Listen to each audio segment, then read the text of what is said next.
Hello, everybody. Welcome, peoples.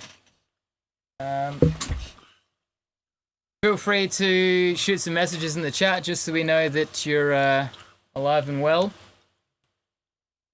Basically, we've got 3 videos that we're going to show today that I've been recording and editing all week.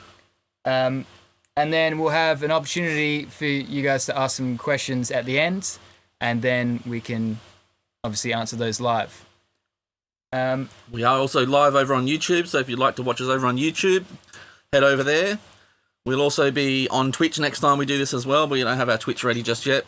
And we are also on Discord. You can see all our social links below. So if you want to add us on any social network that you haven't added us on, we're on all of them, and we will be on Twitch next week. So stay tuned for that. Yeah, and the idea is that we'll do a bit more online stuff going forward, so that way there's a little bit more opportunity for people to participate in both attendance and also presentations and stuff like that. So if you did want to present at one of these Ableton Live user group sessions, then hit us up, shoot us an email, send us a message on Instagram, whatever, and we can organize that. So whether that be you breaking down a new track that you're releasing soon, or just want to share a concept that you think is interesting or a way that you use live, pretty much anything that you think would be of interest to the Ableton Live user group community. Yeah, and we want to have as much community presenters as possible, more of us just kind of sitting here and doing this, making sure everyone's having fun. And because we're recording them, you can come back and watch them later. So if you don't have the opportunity to watch us live today, or you know people that maybe can't catch us today, that you send the links out. Then again, all our socials along the bottom there, and you'll be able to watch it back on Facebook or YouTube again later. Okay, well, we've got a few people ready. Without further ado, I think we're getting to the first video. If there's anything else to say? Yeah, no, let's do it. We'll get into it. So this first one is all about racks. So anyone who wants to know about all the new rack features, keep your eyes glued to this. And yeah, feel free to post your comments in the chat, and we'll be in the chat just answering things and shooting links in there. Yeah, enjoy. Okay. Welcome. In this video, I'm going to be talking about racks in Ableton Live. Now, I'm very much at the risk of waffling on quite a bit, because racks are one of my most favorite things about Ableton Live. And I was super duper excited to see that they had added new features to racks in Ableton Live 11. So in this video, I'm going to talk a little bit about why you should be using racks. I'll give some demonstrations of some different racks that I've made. I'll briefly show you how you can make a rack and give you some ideas for making your own racks. Then we'll talk about what's been added in Live 11 and how we can use those new features. And then a little bit about Max for Live and a device that I made to control some of the new features in Live 11. So before we get started, let's just have a look at what a rack is. So here I have a rack, and we can see that I have one macro here. And if I use my info view in the bottom left of Ableton, I can hover my cursor over any of these controls and it'll tell me what it is. But this is to show hide the macros. So I've only got one there. I've only got one chain, so this can show hide the chain list. And then there's only one device in this rack as well. So it's a very simple rack, but this particular rack is very handy. Basically at 0, the effect is off. We can see that that effect is bypassed. And as I turn this parameter up, the effect is turned on and multiple parameters are moved at once.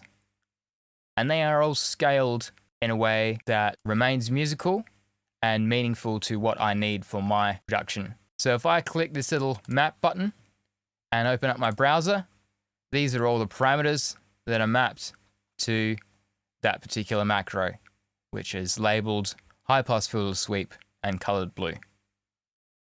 So this is a nice simple rack, but this functionality is super duper handy because it's all on one knob and controls 4 different parameters. And if I hide all these things, it looks nice and simple. I can save it to my user library which will provide me with a .adg, which is an Ableton rack preset, and I can share that with my friends. But basically, I just wanted to show you a rack first so you knew what I was talking about. So why should you be using racks? Well, the first reason why is that they are shareable. So sharing that .adg file with your friends or your collaborators is a really good reason why you should be using racks. It could bring about new ways to collaborate with others or just contribute to other people's music, as well as help build a community. And if you've got a rack that you've made, then definitely hit us up, and it'd be great if you could share it with the Adelaide Ableton Live user group. So another reason would be to limit the control of a particular instrument or audio effect or MIDI effect to its absolute necessity. So by that, I mean, you might have a particular instrument or effect that has loads of different controls and parameters, and you really only need to perhaps automate or control a couple of those parameters. So it would make sense to group that particular instrument or effect or instruments and effects into a rack and select the parameters that you deem most necessary and map them to a macro. Then you've only got what you need, and you can focus more on making music and less about what all these different knobs and dials are doing. Another good reason is the ability to scale those parameters within a musical range. By that I mean setting the minimum and maximum for particular parameters. So if I jump back over to this example here, I just click this map button, you'll see that I've set some minimum and maximum settings for this, and I've even flipped these numbers. So being able to keep controls within a musical range is super duper useful, and it also makes things like automation a lot easier. So that way you're not trying to make these tiny little movements on an automation lane to get the value that you want. And I'll show you an example of that later. Another reason would be the chain selector. So the chain selector is again available in MIDI, instrument and audio effect racks, as well as drum racks. And it basically allows you to select which chain is receiving information. So something like this, there's only one chain, but if I had multiple chains, then I could use this chain selector to scan through or send the audio to these different chains, effectively switching out a bunch of different effects on the fly. And again, I'll show you some examples of that later. Chain selector is super duper powerful and definitely overlooked. Another reason is that you can customize it so it looks cool. And that kind of plays into the whole shareable thing. And the minimum and maximum we kind of spoke about, you can reverse parameters as well. For instance, here on this particular rack, when I turn this dial up, it's turning the gain down and the feedback and dry wet up. And what this does is basically, when I flick this up really quickly, the audio is just repeating in this delay. And I'll show you an example of that later as well. Another reason is that it allows you to add layers or complexity. So for instance, this one here, I have a chain which is dry, which means there is no audio effects on it. And then I have another chain which has a rack within it, which is basically using a polarity flip to cancel out most of the audio except what's changed, which is a slight cut in the bass. Now this is a pretty advanced technique, and I will do a video on this type of stuff on my own channel at some point. But basically this rack is cancelling out everything except the difference, and then I'm processing that difference with the distortion. So basically I'm just applying a distortion to a very small part of the signal and adding that back in with the dry to create a very subtle but complex effect that's built with very simple tools but gets a very unique and interesting result. Stuff like that is why I absolutely love racks in Ableton Live. Another reason is that it gives you more routing options, and I'll talk a little bit more about that later. And probably the biggest thing is that it makes things repeatable. So there's quite often things that we do all the time when we make music that we really don't have to. And using things like saving default presets for your audio effects or instruments, they can help with that, creating a default live set that has the tools that you need already in it, so you don't have to go adding things, or organizing your collection in the browser so that you have everything organized so you know where to look for your certain tools, but you could set things up in racks and just have a super awesome instrument rack with a chain selector to select your different favorite instruments, and then different audio effect racks which have all your favorite processing. Things like, you know, an EQ and a compressor and a saturator in a rack with just the important controls mapped to macros, so you can quickly get the sound you want in an instant. Things like that. It could be just simple tools like this. This is something I use all the time, and I actually hadn't made this a rack until now. But basically just a high pass filter that is off when this macro is at 0. I always end up making that rack but never saving it, so don't do that. But basically, creating these racks can really improve your music production workflow. Saving them to your user library and organizing them and dropping them into a project when you need them can make you, again, focus on the important things, which is writing really cool music, coming up with interesting ways to make sound change over time, and focus more on recording a performance. Cool, so you can definitely see that there's a lot of possibility with racks in Ableton Live already, and we haven't even touched on the new features in Live 11. So to make a rack, it's pretty simple. I'm just going to show you briefly, and then I'll give you an example of some of the racks that I've made. For instance, this is a Max for Live device that I've made that I'm using to show this slideshow that I've made. But basically, if I right-click this device in my device chain and hit Group, alternatively, I can hit Command-G or Control-G on a PC, that will put it into an audio effect rack.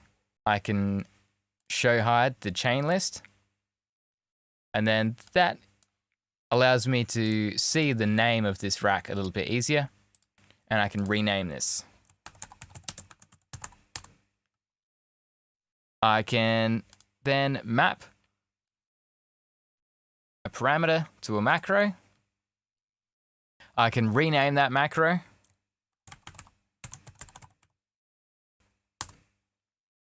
I can color the macro. I can color the chain and rename the chain.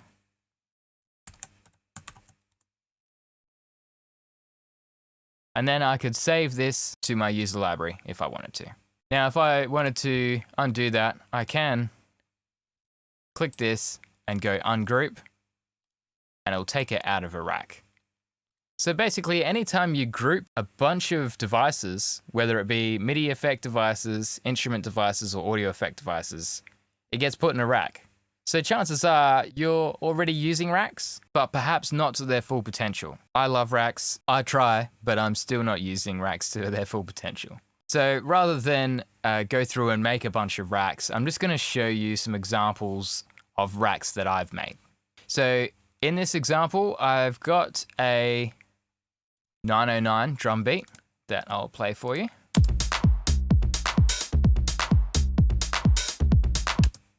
So that's just the stock 909, and I've got mainly one rack on this particular instrument or track. So I'll show you what this does.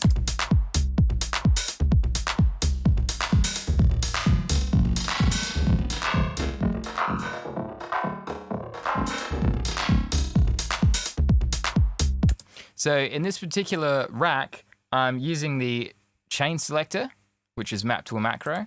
So I've just right-clicked and gone map to macro 1, and I've renamed it dry wet, because this particular chain has no effects on it. And then this particular chain has another rack. This rack is just an EQ with a high pass filter and a low pass filter and a little bit of volume automation. And basically, as I turn this up, it kind of limits the bandwidth of the signal, so making it sound a little bit further away. And I've also got a grain delay on that particular track. Nothing's being automated there. And a saturator. Again, nothing's being mapped to a macro or automated. So there's this wet signal. So if I turn this off and we listen to just this chain, it's just a grain delay. Sounds pretty cool on drums, and is a cool little effect, maybe for a breakdown or something like that. but definitely sounds a little bit better with this kind of filter suite rack that I've got there. So when I combine that,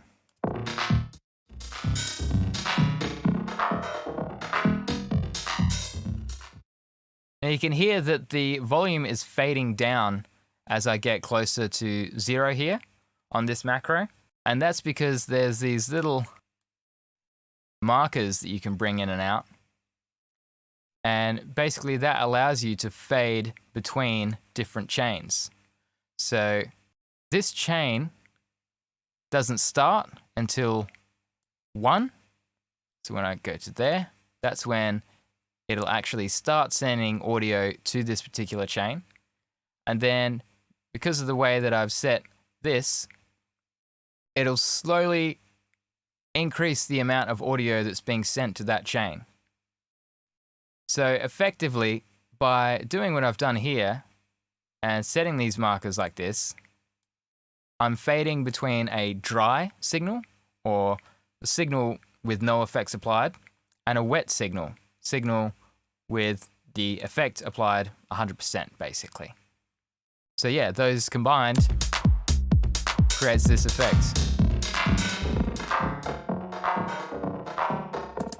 And at 127, we're only listening to the grain delay. So I feel like that's a good example of showing off the chain selector and these fades. Now there's a bunch of different ways that can be used, and this is just a simple example, and I'm probably using the chain selector more in some other racks as well. So that's the first example on this particular instrument. We'll have a look at the other sound in this project, and there's literally only 2 instruments in this project, but I'm using chains quite a bit to give a lot more interest to these sounds. So the first rack on this track, which is a kind of 303 emulation that I've made with Ableton Live's analog, and I'll play it for you just so you can hear it.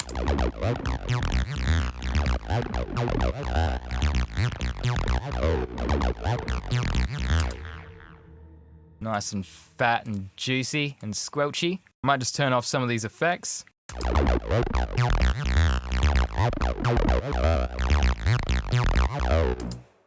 Cool. So this is another reason why racks are cool that I think is missed quite often. And basically I've recorded these clips into arrangement view. So I'll just switch to arrangement view. And if I click this macro, it comes up in this automation lane here because I'm in automation mode.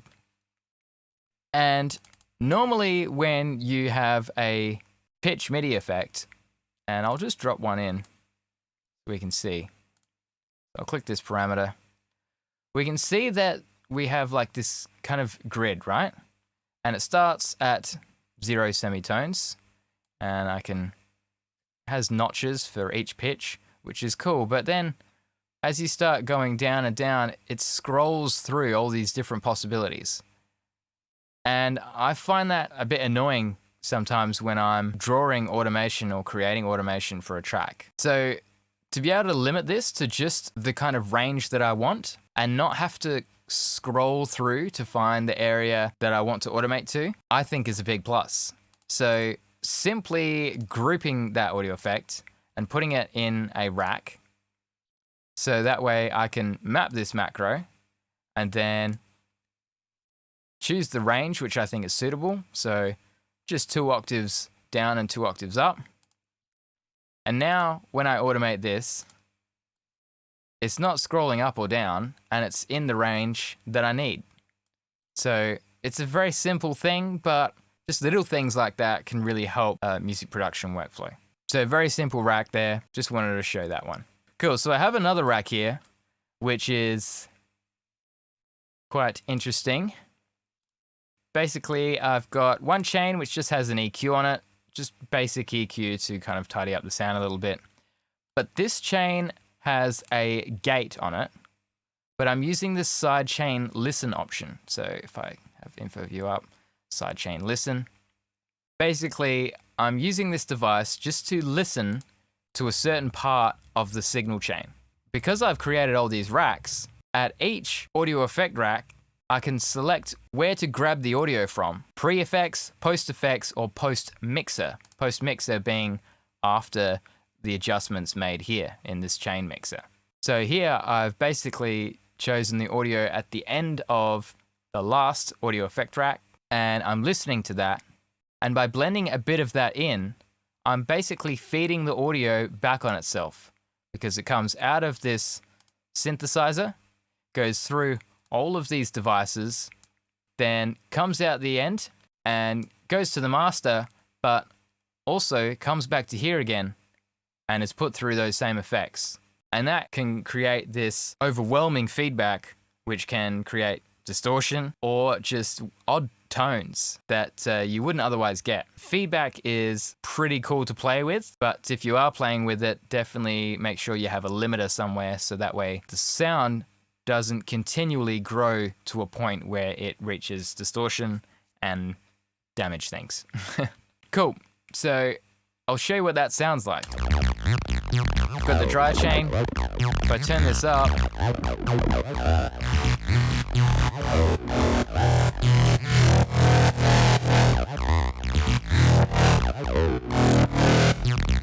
so it's just bringing in a lot of that tone and making it really dense and distorting it a little bit more. It always starts to sound a little bit like a reverb. Now, I've got a delay here because a delay after this feedback that's 100% wet enables you to create some slightly different tones from that feedback.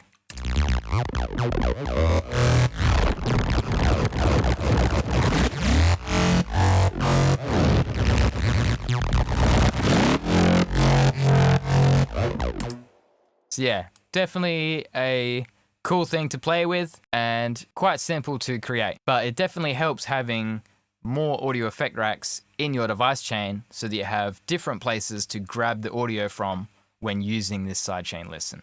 Cool example there that I wanted to show. Now, I've got another example here, and this one is, again, processing the difference. So this is a little bit abstract kind of technique, but basically I've got the dry signal, so if I solo that, then this is the difference, and I'll turn off all these effects, and I've basically got a EQ that is being modulated by an LFO, so the frequency is jumping around the place randomly every half a bar, and then I'm cancelling out the rest of the signal. So I'm basically flipping the phase so that the two signals cancel each other out, but then applying some EQ to create a small difference in the signal. And what I end up with is this.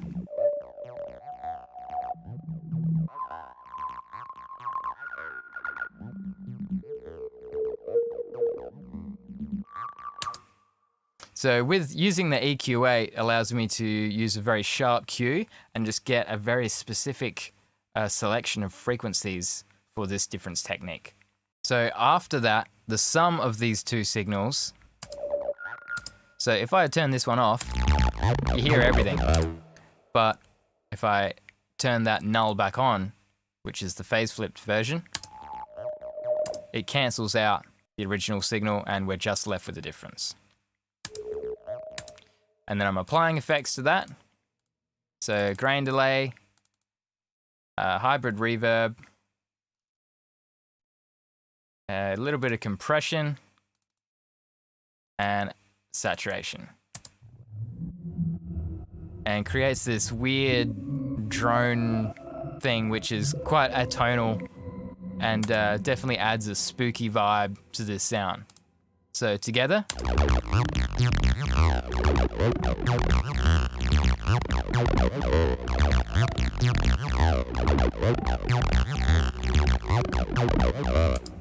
So yeah, things like that I really like, and it definitely helps me get a little bit more mileage out of different sounds. So, you know, in this example, I've got a 99 and a 303. So basically a drum machine and one synthesizer, and it's creating quite a broad range of tonality because I'm making use of audio effect racks. Cool, and this last audio effect rack is nothing in particular. That's just a bit of compression, saturation, limiting.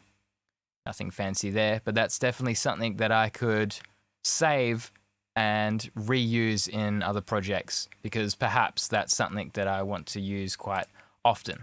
So I've got a couple more racks again back here at the start, and this one in particular is kind of more focused towards live performance. So I'll just play that again.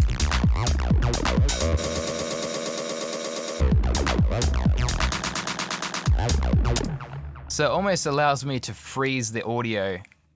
And basically, all it is, as I mentioned before, turning the volume down while turning a delay up. So there's no more audio being fed into the delay, but the delay is that full feedback and full dry wet. So it just continually repeats. Now, Ableton's native delay doesn't go to 100% for feedback, so it will eventually decay out. But it's really good for just these quick little blips like that to freeze the audio and create these kind of stutters and repeats.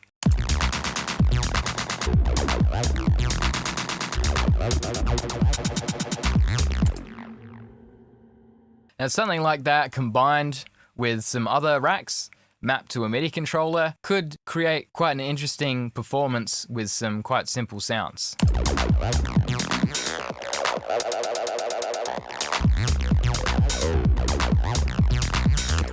So a few different examples of racks there in a kind of techno context, which would be something that I would do under my Groove Mechanic alias. And now I'm using some other Max for Live devices that I've made, which are coming out soon.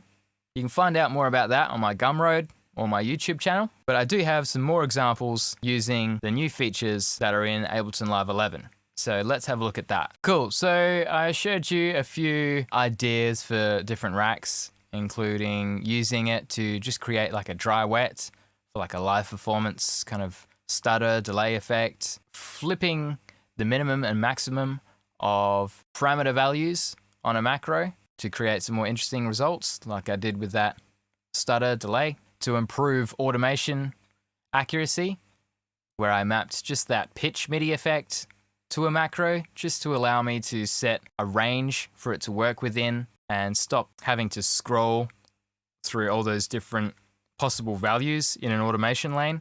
And we looked at difference processing and feedback, which are two kind of more advanced ways of using audio effect racks that can be super duper interesting. Another one I'll show you in this example that I have in this project. So kind of using it as a send return effect. Using the chain selector, it's basically choosing which chain is being sent the audio, much like a return track. When you turn up the send dial, it increases the amount of that signal that is being sent to a track, which has an effect on it. And it's normally used for reverbs and stuff like that. And the cool thing about that is that you can just send a short part of the sound to a reverb, and the reverb will continue to decay out. And you could do a very similar thing just using audio effect racks. So I've got an example of that in here and a few other bits. So I'll just show you around this project first, and then we'll have a look at what's been added in Live 11. So there's a bit more going on in this particular project, and I'll just play it all for you first.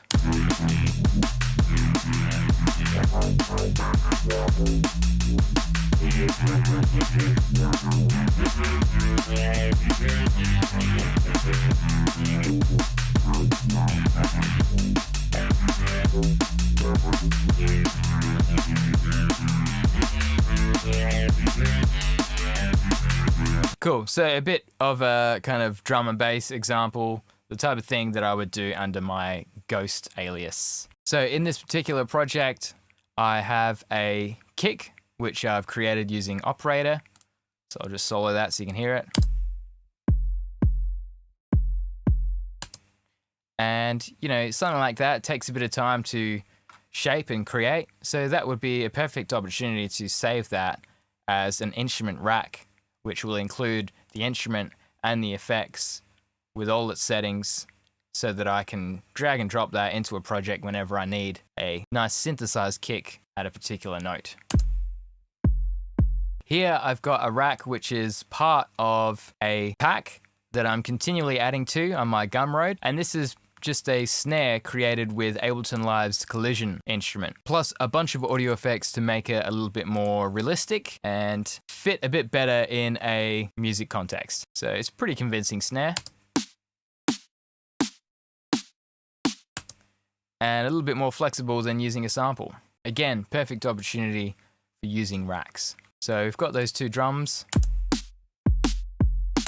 in a group, and I'm just processing them slightly. So where that send and return example is on this particular track, which is just a drum break that I've dropped into a simpler and using it in slice mode.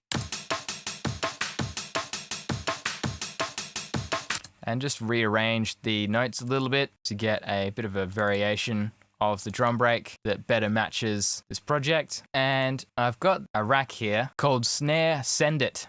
And I'm using one of the new features that have been introduced in Live 11, and that is variations. Now I'm using them very simply in this particular example. Basically, I have two variations, and variations can be accessed. This little button here, Show Hide Macro Variations.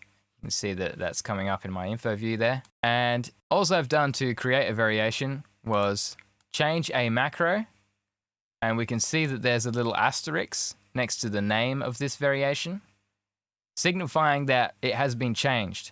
And I can hit new, and it'll save that variation as a new one. So now when I launch a variation, it'll basically switch the state of all of those macros to what was saved when I hit new. Now I can change a particular macro and then save over a particular variation by hitting this little camera with a plus icon in the middle. And that basically saves the state of these macros to this variation. So again, I can launch these different variations. Now we'll have a look at variations a little bit more in a bit. But I want to show off this example first. I have two chains, one which is dry, so there's nothing on that. That utility isn't doing anything, so I'll just turn that off. And on this other chain, there is a reverb and a saturator. So I'll just rename this and call it wet. And this can be dry. Now I've set the range for these chains so that dry is always on. It's always going to have a copy of the signal which is not processed. But then this chain is a reverb that's 100% wet. So I can, for a brief moment, send the audio to this wet chain, which will allow the audio to ring out or decay. So let's listen to how that sounds.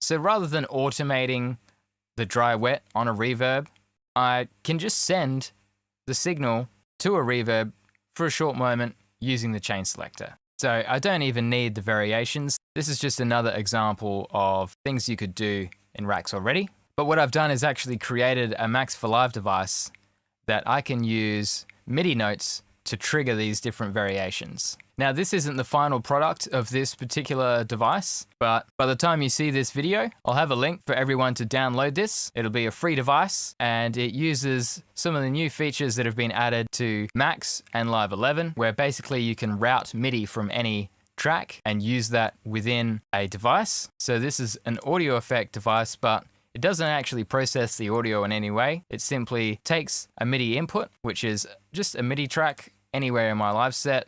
I've created one here called Snare Send It. And basically I've got 3 notes in there. One is to trigger a particular variation. Another is to trigger a different one and then trigger the first one again. So going back to this track, the first variation being that reverb is off. And then the second variation is the reverb is on. And basically this is around the same time that the snare plays. So I'm, for a brief moment, changing the variation using this Max for Live effect. And I've actually used the chance, which is another new feature in Live 11, to reduce how frequent that happens. So let's have a listen to how that sounds.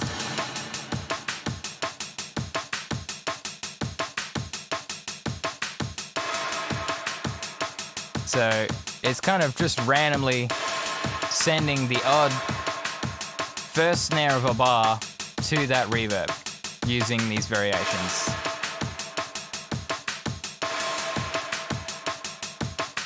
So I think that's a really cool way to use variations, and that's why I created this Max for Live device. Now you can MIDI map a few of these parameters. So basically you can MIDI map up and down to select a particular variation, but then you have to MIDI map a button to launch that variation. And you can't map different buttons to launch different variations.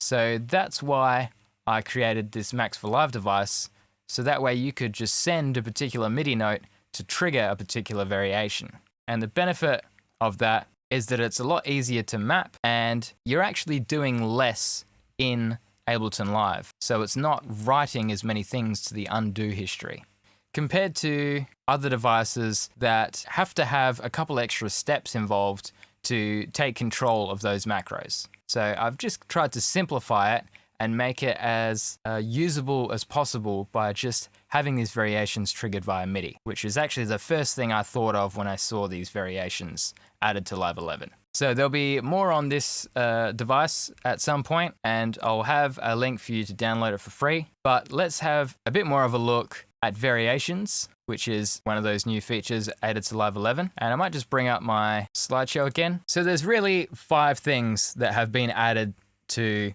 Live 11 when we're talking about racks. And that is the ability to add and subtract macros, allowing you to have up to 16 macros. So if I just group a particular effect and go to macros, I've got this plus and minus here, so I can add and remove macros. And I can go all the way up to 16. Before, you could only have 8. So this is a big plus. This allows you to have more control in a rack. So possibly allowing you to maybe have more stuff in one rack rather than having to split it into 2 racks, or just having more control over a bunch of different effects, or to better make use of some of the other features that have been added in Live 11, such as the Randomize Macros button. So let's look at randomizing some macros. Now, I've used variations quite heavily on this bass sound. I'll solo it for you so you can hear what it sounds like.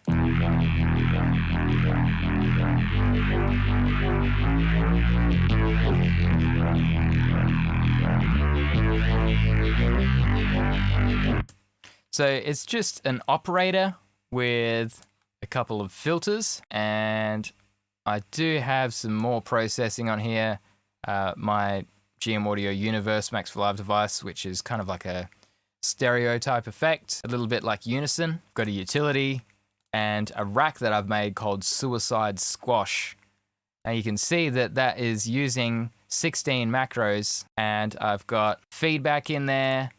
I've got some multi-band compression, and I've got the audio split into 3 bands and doing saturation on each of those bands. And I'm using some randomization, just using the old device randomizer Max for Live effect, which is in Max for Live Essentials, and a filter and limiter at the end.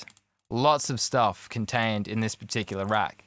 And this rack wouldn't have been possible in previous versions of Live, because there's no way that I could have fit all this control into a rack. And I'll also have links to where you can grab this rack. But basically, it's a bit of an emulation of something like, or at least inspired by, Homeboy's Homicide. So that's giving quite a bit of the sound of this particular instrument.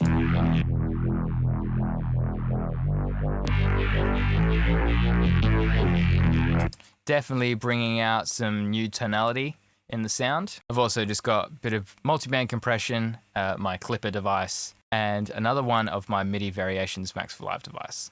So this is mapped to this instrument rack, and I'm launching these different variations using this MIDI track over here. So I'll just mute everything except the bass and this MIDI track, which I'm using a random MIDI effect to randomly trigger a different variation.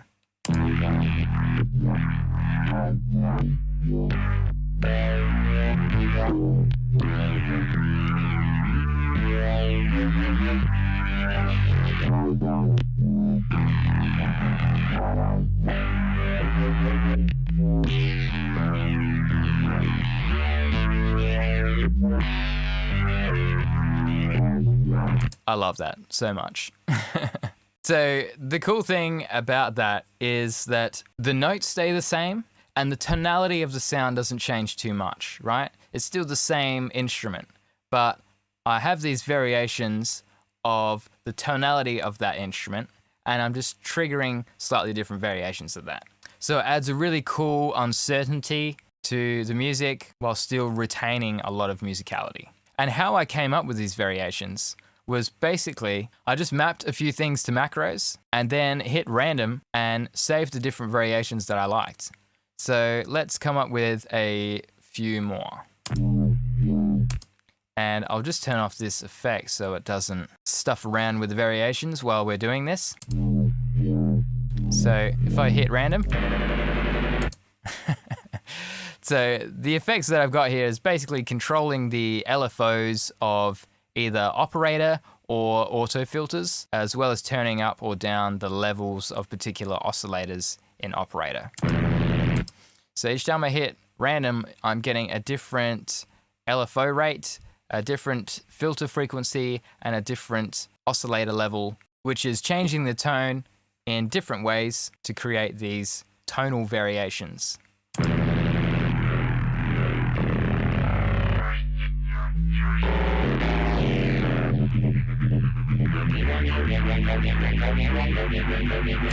So perhaps I like that one. I'll just hit new, and that has been added down the bottom here now as variation 9. If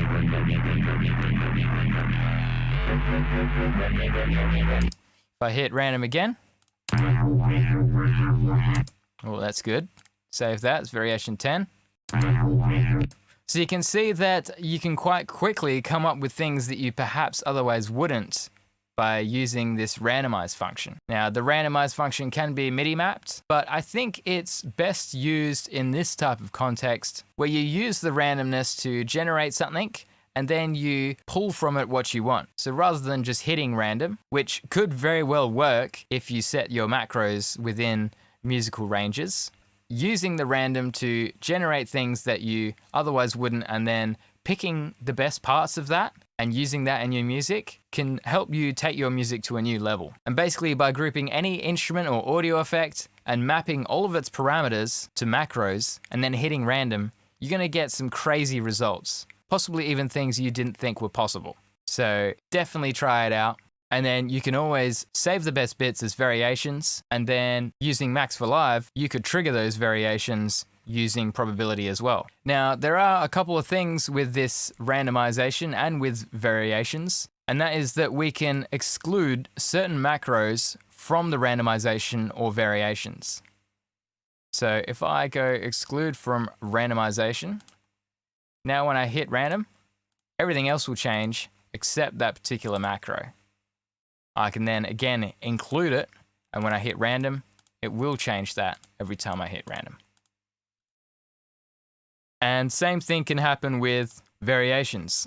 I can exclude, say, this parameter from variations, and now every variation that I launch or load, that particular macro stays in that position.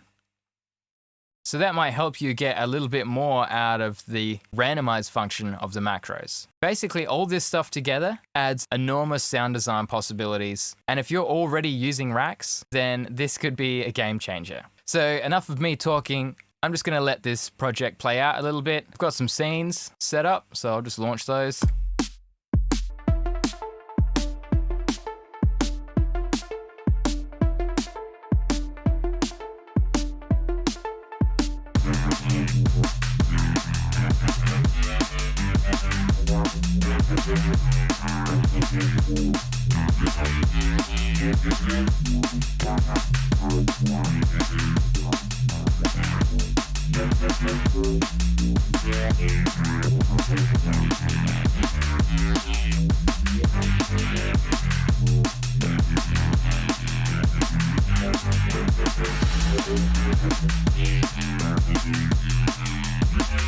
So you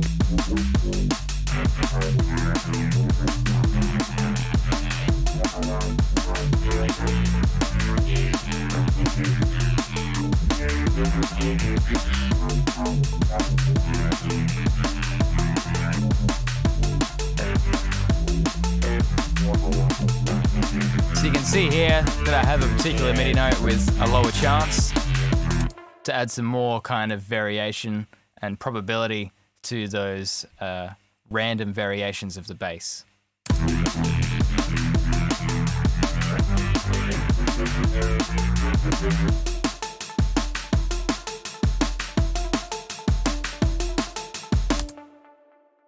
So yeah, bit of an example there. There's all sorts of possibilities. And it'd be awesome to hear from you if you come up with a really interesting way of using variations or racks in general. Righto. Ah, the chat's come off. Oh well. Yeah. All right, that's the end of the first video. Yeah, thanks for tuning in, everyone. We've got a couple more viewers that have just jumped in. That's awesome. Yeah, if anyone has any racks that they'd like to share with the Ableton Live user group community, definitely hit us up. I'll add our email address to our link tree, but it's basically AALUG@gmail.com. So it's the same kind of handle on every social media platform, so we're easy to find. Yeah, the next video is about MPE, so MIDI polyphonic expression.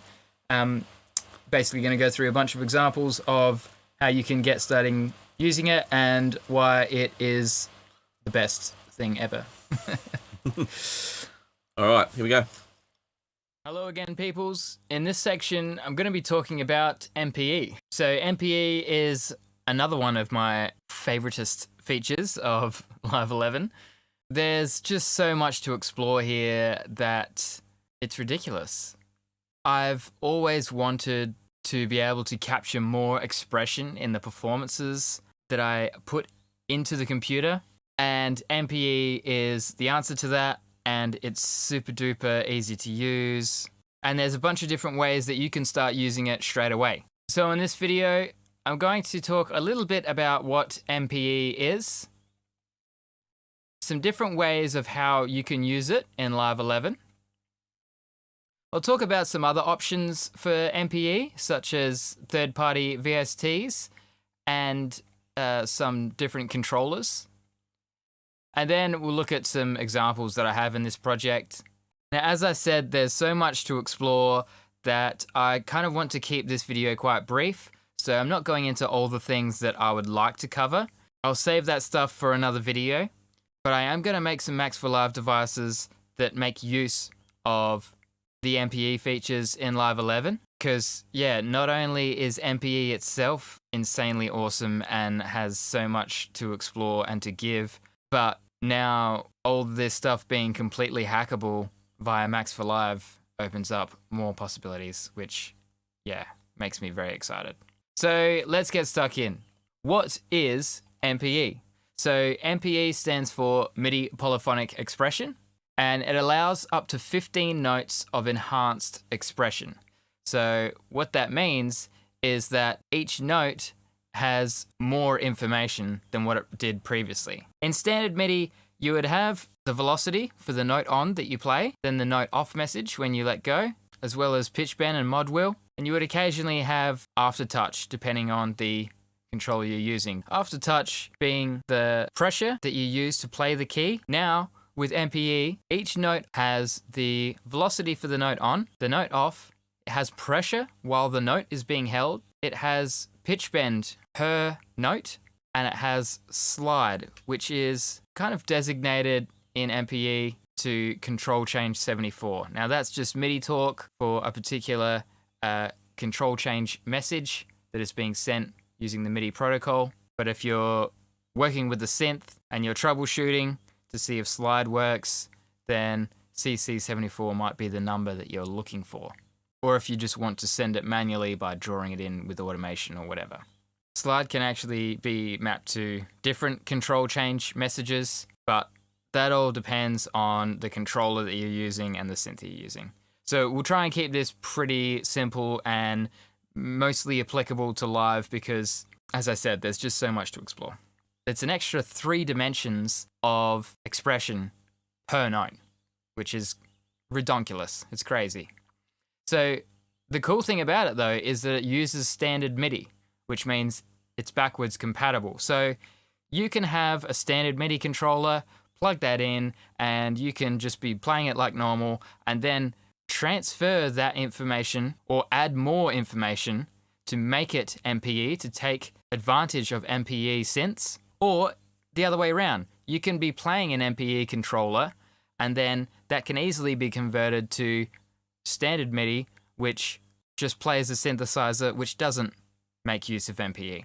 So regardless of whether you have an MPE controller or an MPE enabled synth, there's going to be benefits for everyone.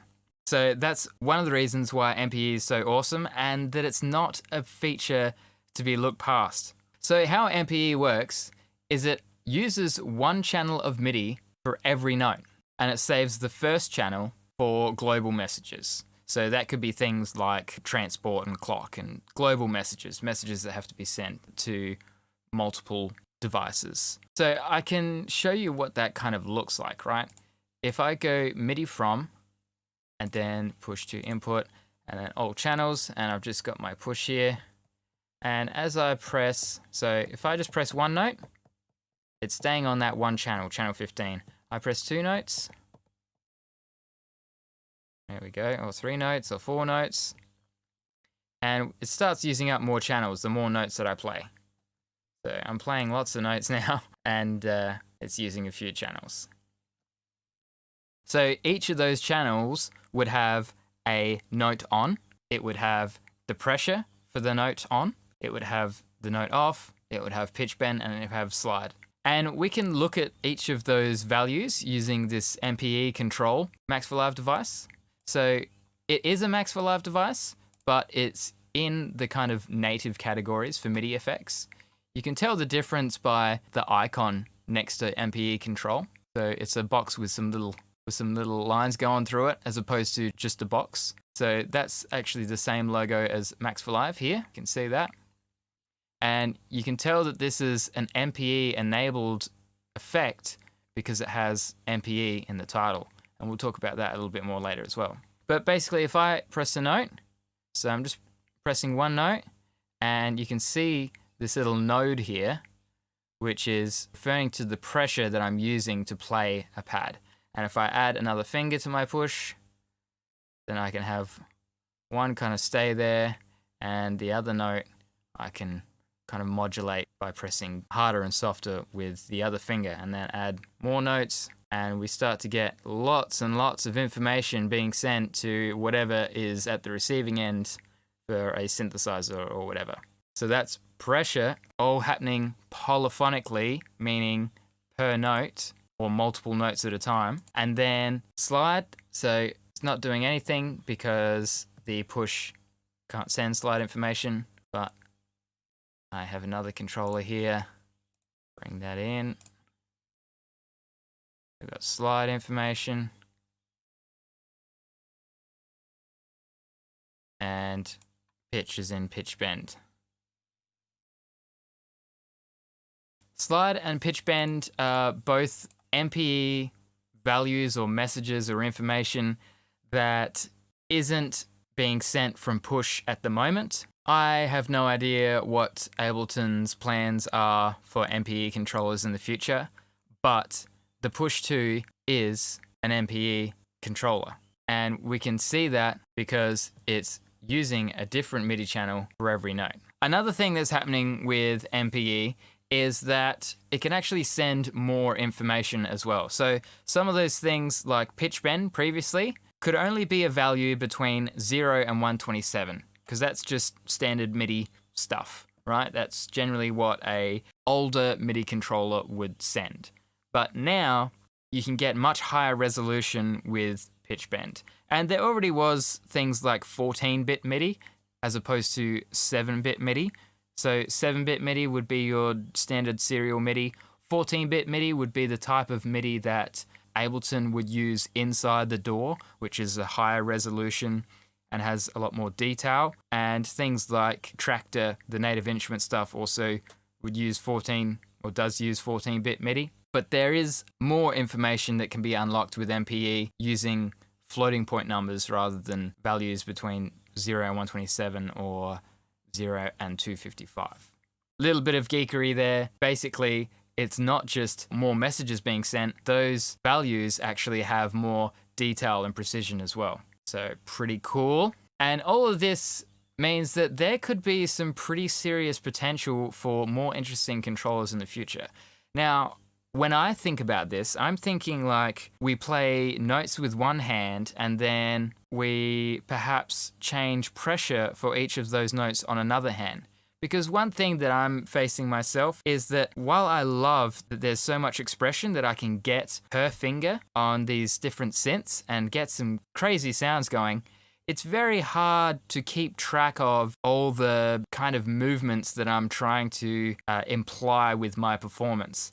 And if I could split that up into 2 fingers or 2 different hands, then I reckon I could get a lot more detailed control. And these little nuances are the things that make sound come alive. And being able to control that performance more, I think not only would the performance be more interesting, but it kind of invokes you to design sound that is a little bit more interesting as well because you have that detailed control. Just a little thought of mine. But basically, I'm thinking, say someone playing a cello, how they would have a bow to bow each strings, but then also have their fingers on the strings, so they would have kind of pitch bend per note on one hand and then kind of slide on another hand. Actually, I just had an idea. I could probably use Max for Live to split that across 2 controllers and have the push sending pressure information and another MIDI device sending slide information, both from, I'm going to have a play with that. We'll see. So that leads me to my next thing, completely hackable via Max for Live. Max for Live, or Max, now has everything you need inside to do anything with MPE. So lots of possibilities here, and it's quite fresh. And I'm sure we'll see some very interesting devices come. At the moment, things are relatively simple. I'm working on one at the moment, which I didn't get to finish in time, but it was an opportunity for me to kind of learn a little bit more about MPE and how it works and the new features in Max for Live. But basically, it's a bunch of LFOs for every single note, so that even if someone doesn't have an MPE controller, they can have these heaps of modulation happening on all these different synth parameters using these MIDI LFOs that are actually generating and sending MPE information. And I kind of made that because I was actually watching someone play cello and really liked the kind of different pitch bends that they were getting on each note. It was really spooky, and I was actually making some sounds for a horror film. So I created that Max for Live device to get these weird pitch bends and undulations happening. And when you play lots of notes with all these kind of different pitch bends, straight away it sounds really scary. And you'll hear that with just pitch bend information from an MPE controller.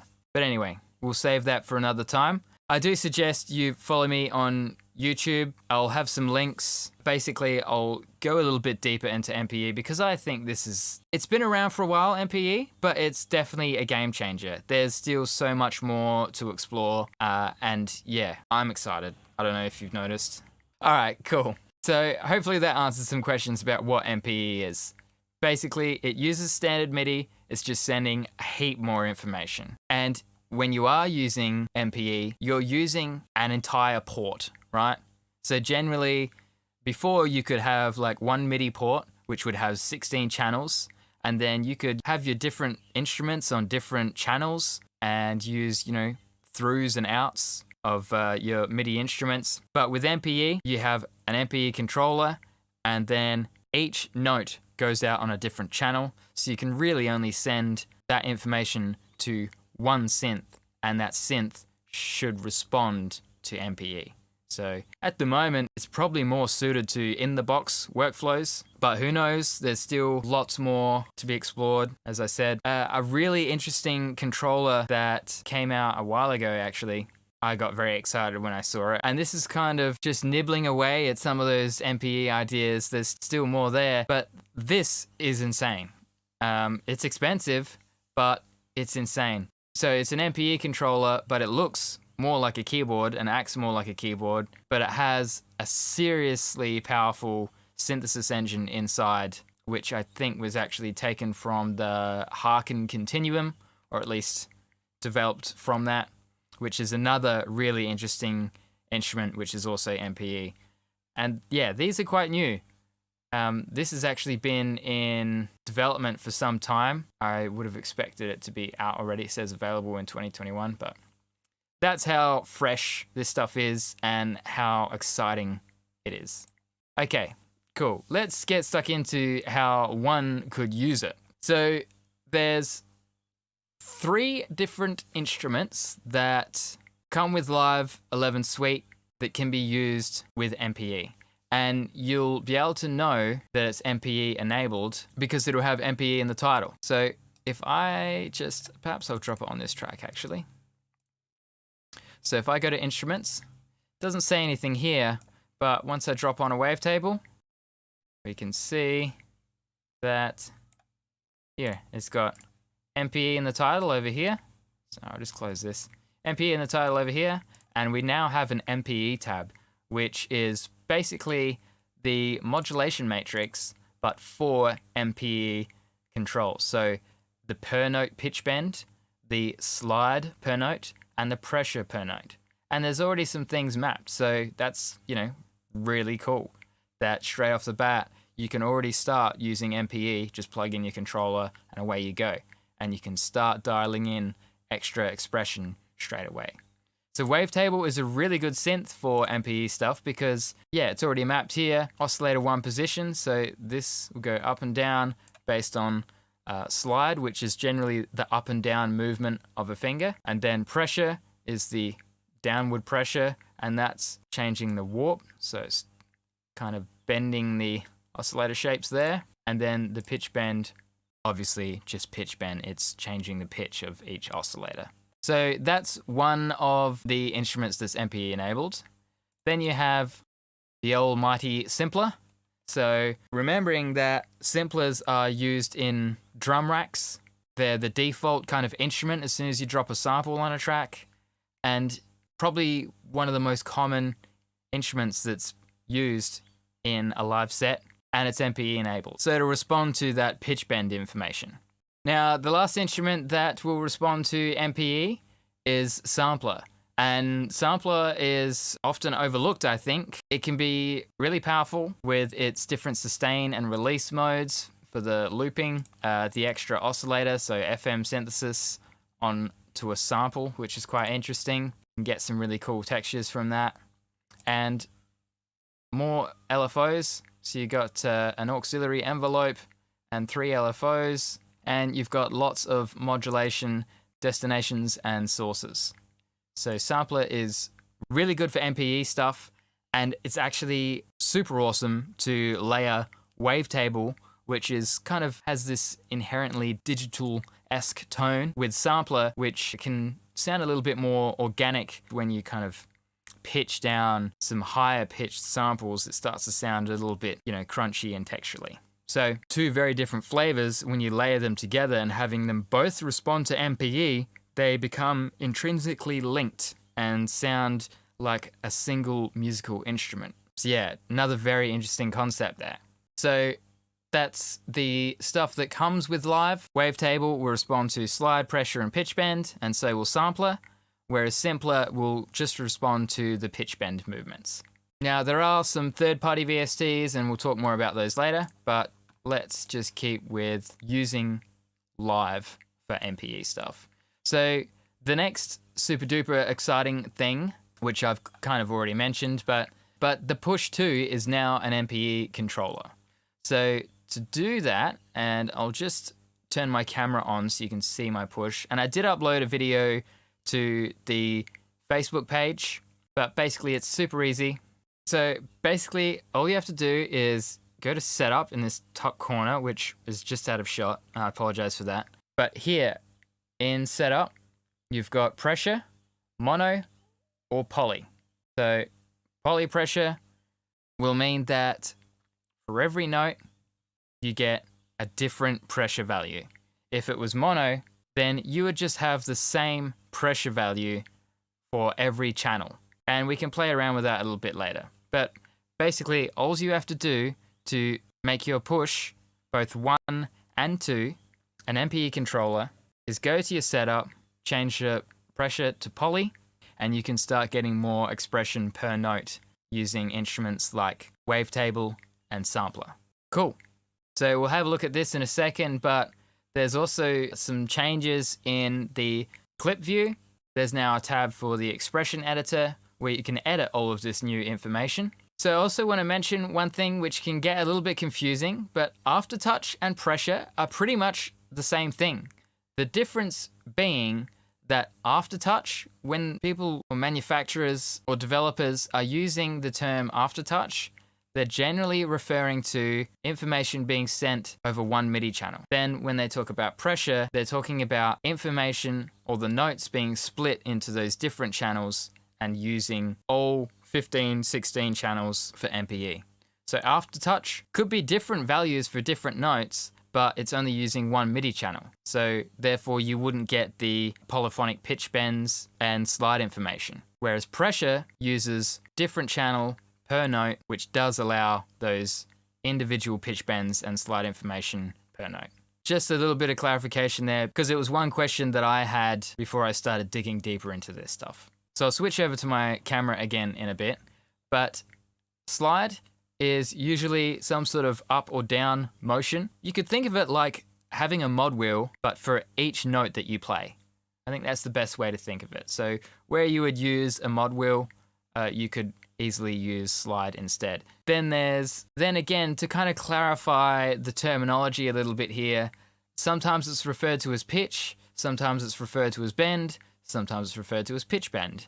But basically, it's the left and right motion on a key or a pad which bends the pitch of the currently played note up or down. So once you understand what these messages are and the information that they're sending, then you can start mapping these messages to different parameters within your synth, whether it be Wavetable, Sampler, or third-party synths. And like I showed before, you can see that information being sent using this MPE control device. So enough of me talking. Now I'm going to give you a bit of an example, and then we can look at some of this stuff in a little bit more detail. So the first example that I'm going to show you is using the new packs that are provided by Ableton Live that come with Live 11 Suite, and they are the String Quartet and the Brass Quartet by Spitfire Audio. Now, Spitfire Audio make really good quality sampler instruments, typically for film sound design. And yeah, their stuff's great. They also have Spitfire Labs, which is free sampler instruments, and they're really high quality. A really good developer, and they have some really good educational information as well. I forget exactly what it's called, but I'll put some links in the chat. Basically, it's a blog about composing for film. So there's a bit of insight into studio techniques of various sound designers and composers, and it's really good quality content. So I'll show you a little example that I created today. So let's get stuck into that. I'll close this and I'll show you where you can find those instruments. You would typically go to packs in your browser, and then down the bottom, you would have available packs, and it would be in there. And I've already downloaded them. So the Upright Piano by Spitfire Audio is one of the new packs. The String Quartet, so that's one of the MPE ones. So if I go to instruments, there's an MPE category. And then these are various instruments which have different expressions mapped to those MPE values. So the same performance would result in different sounds. String Quartet is one, and the other one was the Brass Quartet. So Brass Quartet by Spitfire Audio. Again, instruments, MPE, and same thing again. A few different variations of the one instrument that have different amounts of information being sent. So if you have a controller that can send slide and pressure, then you could use this one. But if you only have a push, which is only sending polyphonic pressure, then it would be better just to use the ones with pressure in the title. So I've done that, and I've got them over here. I'll just show you this first sound first, which I think is quite cool. I'm just using standard MIDI here, going into Collision, which is a really awesome instrument. And I was actually looking for some samples of some kind of taiko drums, but I couldn't find anything in my library, and I didn't want to download anything. So I used Collision to create some taiko type sounds, and this is what it sounds like.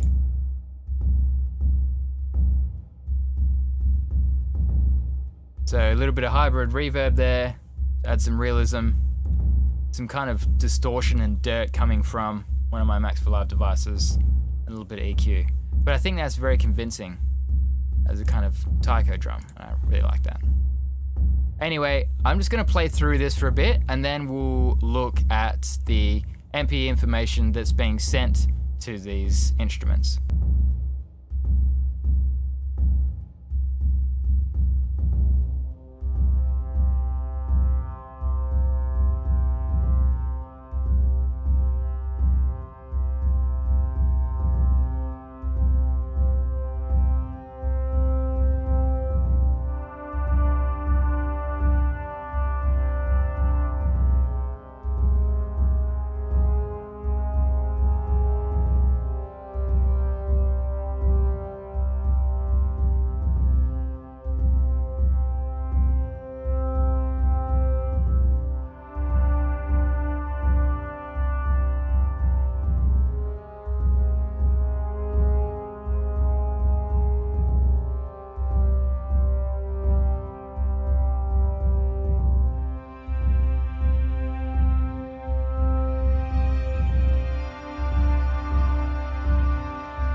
So yeah, that's a little performance that I recorded. Some of the pressure information that I did and notes that I played, I wasn't super duper impressed with on the strings, but I was quite happy with the brass. So I'm by no means any kind of keyboard player. I mean, I've been using a MIDI controller for the last 15 years of my life, but I can still only play one-handed, and yeah, I'm not a great keyboardist.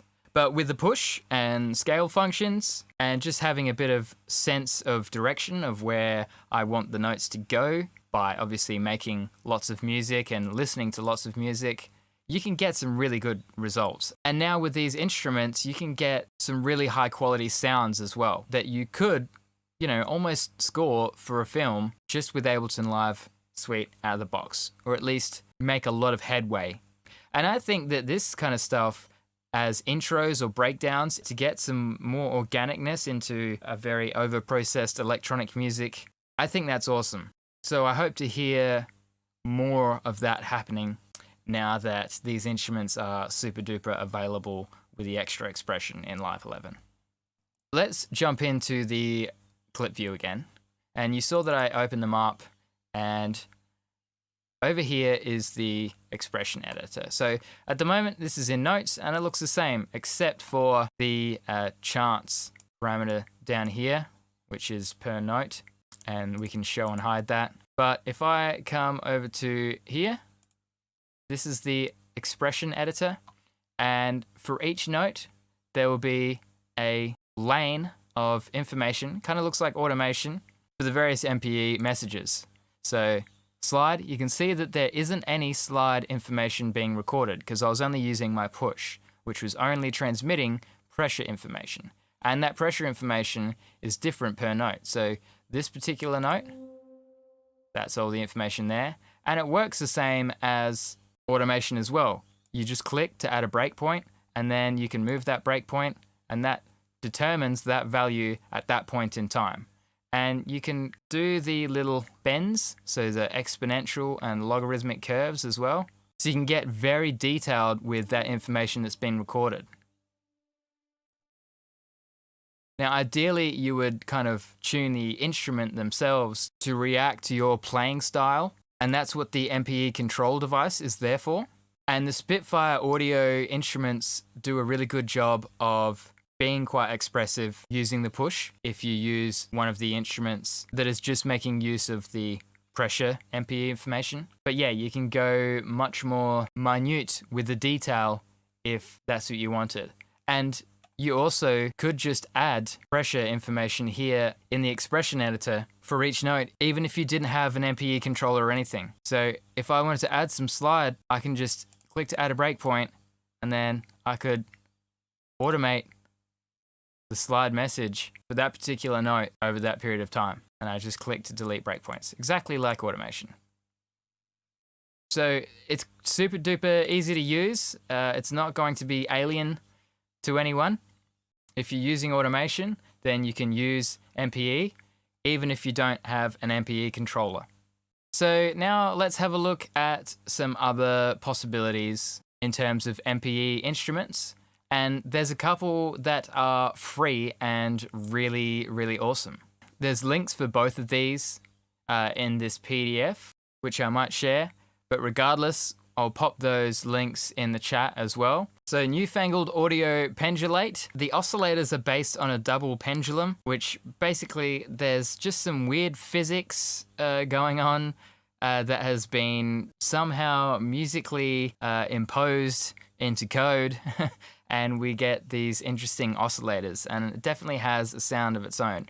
And then it's also got some inspiration taken from Buchla modular stuff, where it's got some wave folders and low pass gate type stuff. So it's got tons of character, and it's definitely going to fill a gap in the tools that you already have. And it's free. Amazing, right? Here it is here, and I can just rescale that. And I would kind of just play some notes into it and start tweaking the sound so that you can get an idea of how you can start to shape sound using this particular instrument. So I'm just going to be using my push this time around.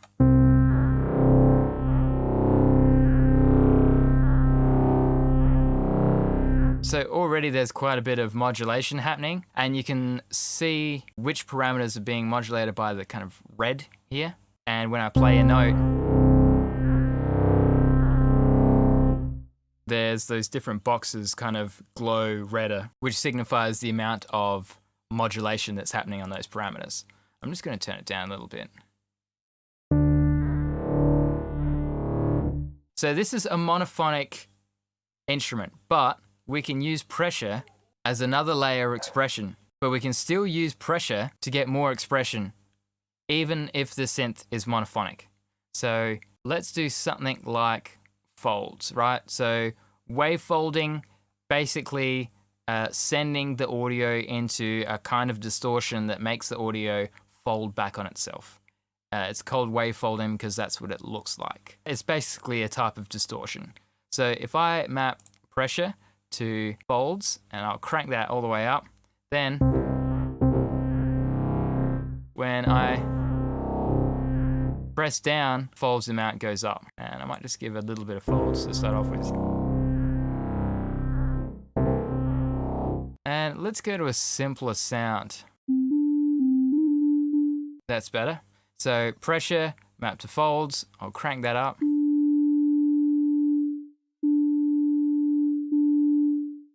And we'll just get a bit more movement happening with the oscillator.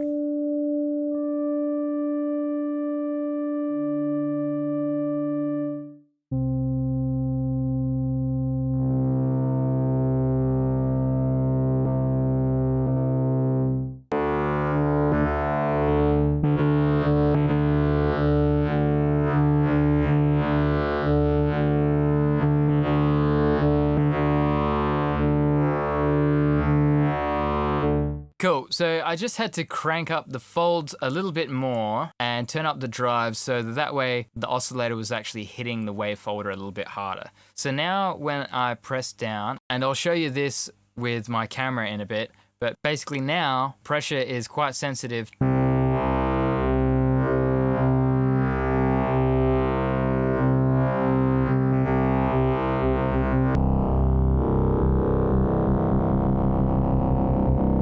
So yeah, really cool instrument. It's free. I'm not gonna go too much further because then we'll be here all day. So let's keep firing through. Close that one. So another free one that is totally awesome is Surge. Now this is a really interesting project because it's actually completely open source, and this has been around for a while, but Surge has had some major upgrades recently, and it's only getting better and better as more developers kind of chip in, and it's really starting to mature into a really cool synthesizer. Now, there is so much stuff in this synth now because anywhere where there's open source code relating to synthesizers, it's basically been implemented in some way, shape, or form into this instrument. So yeah, there's tons of features in here, like heaps of effects. They've recently added like over 50 effects from Air Windows, who is a developer that has made a lot of his stuff open source since becoming successful through his Patreon. But basically there's loads you can do with this. There's a separate plugin which is just the effects, which is quite cool because you can kind of just randomize that and get some very interesting results. But yeah, super duper powerful synth. It's free and it works with MPE. So here is an example of where the kind of terminology just gets a little bit confusing. So with Surge, if we go back to what I was mentioning before, the difference between monophonic and polyphonic aftertouch, and how that was only using one channel, and pressure using all the MIDI channels available to send information per note, then we might have guessed that channel aftertouch would be the parameter that we would use to modulate those different parameters to get expression from pressure. So if you double click something, then the parameters will turn green, and then you can add an amount of modulation to that. So you can double click to reset and then click when you're done. So I've got a little bit of modulation happening. So the shape of the oscillator and the filter cutoff is being modulated by pressure. And this is not far from the kind of init or default patch. I've just added a bit of unison, that bit of modulation, changed the filter type to this nice new diode ladder, which has been added recently, and just some adjustments to the envelopes.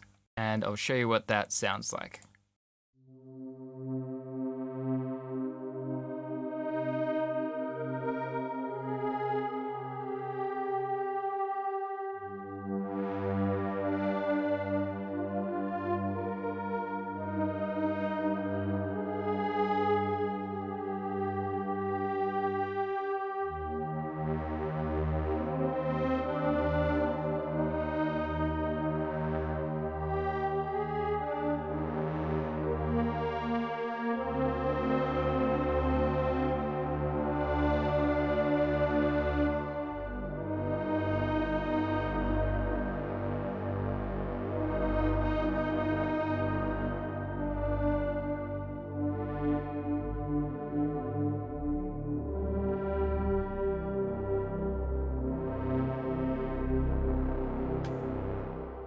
So that works pretty good. So definitely check those two out. Obviously, a lot of the native instrument stuff is also MPE compatible or can be MPE enabled. The UHE stuff, which is a really well-known synth developer, and all of their synths are fantastic and all MPE enabled. Then there's some other ones like the new Arturia Pigments, the Madrona Lab stuff, really interesting instruments from an indie developer. Actually have really good user manuals. It's all like hand-drawn and goes into a lot of detail into how to use the instruments. Then there's the Rolly Cypher 2, which Rolly was actually one of the developers that kind of pioneered MPE with the C boards, and they have recently brought out a cheaper controller. We'll talk about that a little bit later, but they were kind of the first to delve into MPE, and Rolly actually is part of the bigger corporation that owns both Rolly and Ableton, which is kind of interesting. Then there's Audio Damage Quanta, another really good indie developer, Kilohertz Phase Plant, which is probably my favorite synth at the moment. It's just so awesome. It's a little bit light on MPE features at the moment, but it does work with MPE, and I'm sure it'll get updated more soon. And the very popular Serum is also MPE compatible. There's a lot more than that, but they're kind of just my notable mentions. So UHE stuff is amazing. I'll quickly show you something with Kilohertz Phase Plant. So I've got Phase Plant here that I've just added to the track. And if I turn this on and I just playing something in, but you'll see that it doesn't have MPE in the title, whereas these ones do. See? MPE, this one here, MPE. If I go to this one, nothing there. If I right click this and go enable MPE mode, now it is MPE enabled. So this particular instrument needed to have MPE mode enabled. A lot of them don't. I was going to build a MPE patch in Phase Plant, but I'm not going to at the risk of going over time. But that's something that I can explore on my own YouTube channel. So now let's talk controllers. Now there's more and more controllers coming out for MPE, and probably the cheapest, most full-featured one is the Sensul Morph. And I'll switch my camera on in a bit to show you that. And I'll also provide links to all of these in this PDF. So I'll just add some hyperlinks on the title of these so you can see them, or go to the manufacturer's website. But Rolly, so they're the ones that kind of made MPE a little bit more accessible and popular with the C-board controllers, which are quite expensive. And all of these are a little bit expensive at the moment because of the COVID tax, which is basically just the price rises which have happened due to shipping challenges and kind of supply and demand issues. So yeah, a lot of stuff is much more expensive than it should be at the moment. Some stuff only by, $100, some stuff by as much as $300 or $400. So yeah, if you want something now that will do MPE, then I have a few recommendations, and then you can always spend a little bit more money later on when things settle down a little bit, COVID-wise, which they are starting to now, which is great. But Sensul Morph, $540. It's a really awesome controller. I bought one as soon as I heard that MPE was being added to Live 11, and I used the Sensul Morph with the beta of Live 11. And yeah, it's super duper awesome. I'm not going to do a review of all of these controllers, just kind of wanted to mention a few so that way you could get started using MPE. The Rolly Lumi is the new MPE controller from Rolly, which is quite cheap. Not quite sure if people are stocking them yet. They might be now, but when I checked a couple of weeks ago, not many places were stocking them yet. So brand new. The Seaboard Block, been around for a little while longer, and the Seaboard Rise around for longer again. So the Seaboard Block is kind of there to compete with the Sensul Morph, and it's also quite good. Probably comes with a bit more extra software, but my pick is still the Sensul Morph, just because of its malleability. You can do a lot with it. So there's the Keith McKillen Instruments Keyboard Pro. I haven't seen or used these, but they look like an interesting MPE controller. Yeah, haven't heard much about them. The Roger Lin Linstrument, that is a relatively popular MPE controller bit more on the expensive side, but perhaps you're willing to spend the extra money to get something that's had a bit more R&D into its kind of playability. Yeah, the Linstrument is something that has been constantly refined over the years and has been an MPE controller, I think since the beginning. So definitely a cool controller, that one. So perhaps you don't have a push 1 or 2 and you'd still like to make use of MPE, then you can buy a controller with polyphonic aftertouch or pressure. So the Launchpad X, I actually bought some time ago, and I bought it because it had polyphonic aftertouch. But with Live 10, I didn't have access to those features. I actually thought, oh, maybe I got it wrong. Maybe it doesn't have polyphonic aftertouch. But then Live 11 came along, and I plugged in my Launchpad X, and voila, I had polyphonic pressure. So that's super duper awesome. And that's probably the cheapest controller that you could buy that will give you MPE features. So at $350, that's a really good controller. It's got some very intelligent controller scripts, and it's definitely a good bang for buck. And it's actually probably the controller that I recommend most to a lot of my students. There is a Launchpad Pro, which has more features, but I'm not sure if it actually has much more in terms of MPE features. So perhaps someone in the chat can provide some more information about that. But Launchpad X is definitely my pick if you just want polyphonic pressure. Sensor Morph if you want full MPE features at a very competitive price. Obviously there's the Push, which has polyphonic pressure. Perhaps you might have a controller already that can now make use of the MPE features in Live 11. So a few things to think about there. So I'll just switch over to my camera now and show you a couple other examples that I have here. So I've got my Push here. And I'll just move that up there. So in this very quick example that I put together, I've got Wavetable, which is responding to pressure. And I've also got a sample in a sampler responding to pressure. You can see there's lots of stuff mapped to pressure here. There's also some parameters being modulated by slide values, but because I'm using the Push, nothing will really happen with that stuff. I'll just kind of play this sound for you.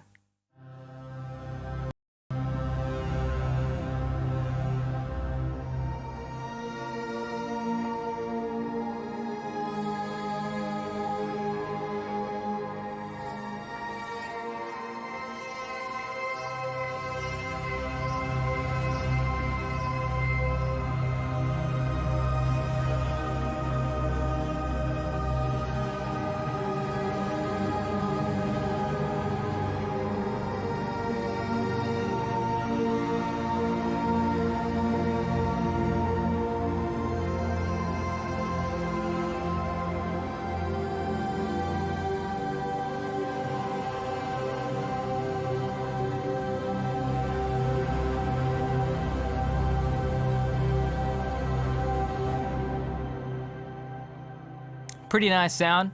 Now I do have a little bit of effects going on here, a bit of EQ, bit of dynamic tube.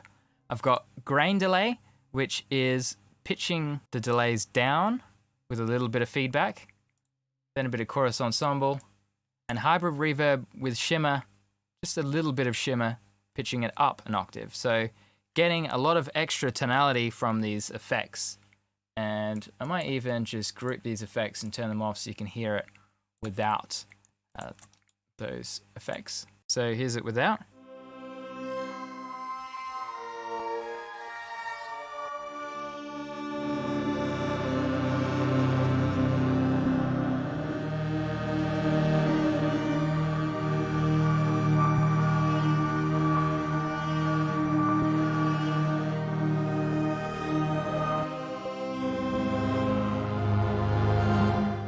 So definitely get a lot more variations in the texture and tonality with these effects. And I might even throw on the MPE control device just so you can see the pressure information that's being sent to this little instrument that I've made.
Man, I love playing with MPE. It's so much fun. And it makes someone like me that isn't a great keyboard player a lot more interested in performance.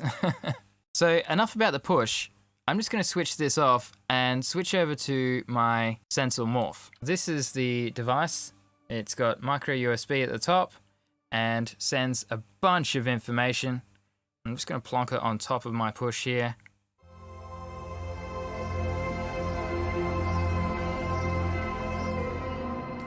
That's how heavy the sensor morph is that it actually triggers the pads on the push. So let me change the MIDI to sensor morph. Cool. So now I can use just the morph to control this particular instrument. And we've got, let me just pitch this down a couple octaves.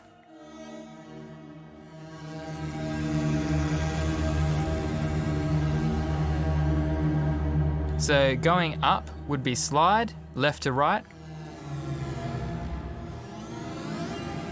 is pitch bend, and then I've also got pressure going down. So all of those together, playing multiple notes, you can get a lot of interesting expression.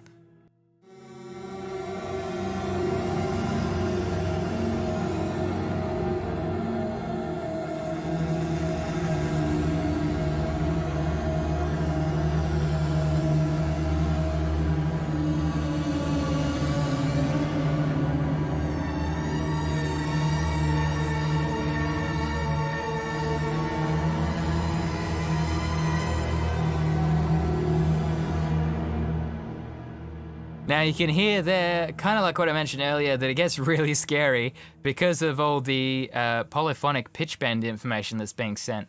So if we wanted to kind of chill that out a little bit and maybe make things sound a little bit more musical, we could come here to MPE, note pitch bend, and drop this down to something like an octave, which would be, you know, a bit more reasonable for a pitch bend information amount. But it can also be really cool to have that cranked, and I'm pretty sure it's cranked by default. So yeah, if things are sounding a little bit pitchy, then a few things you can do. You can change the modulation depth in the actual synth, or change the pitch bend range, change the sensitivity here with using MPE control. So we could come to pitch and kind of tone this down a little bit. So add some curves to it so that it requires a bit more movement to go up or down, or we can kind of remap it so that it only goes so high, things like that. But I've just reduced the range and leaving it kind of natural there.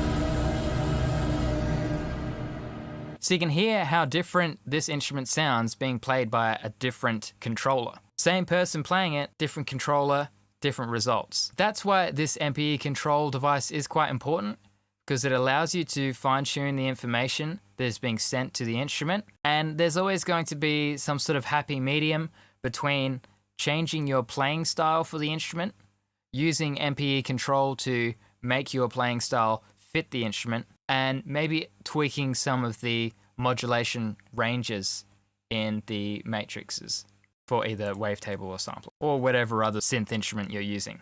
So one more example before we go. Thanks for watching.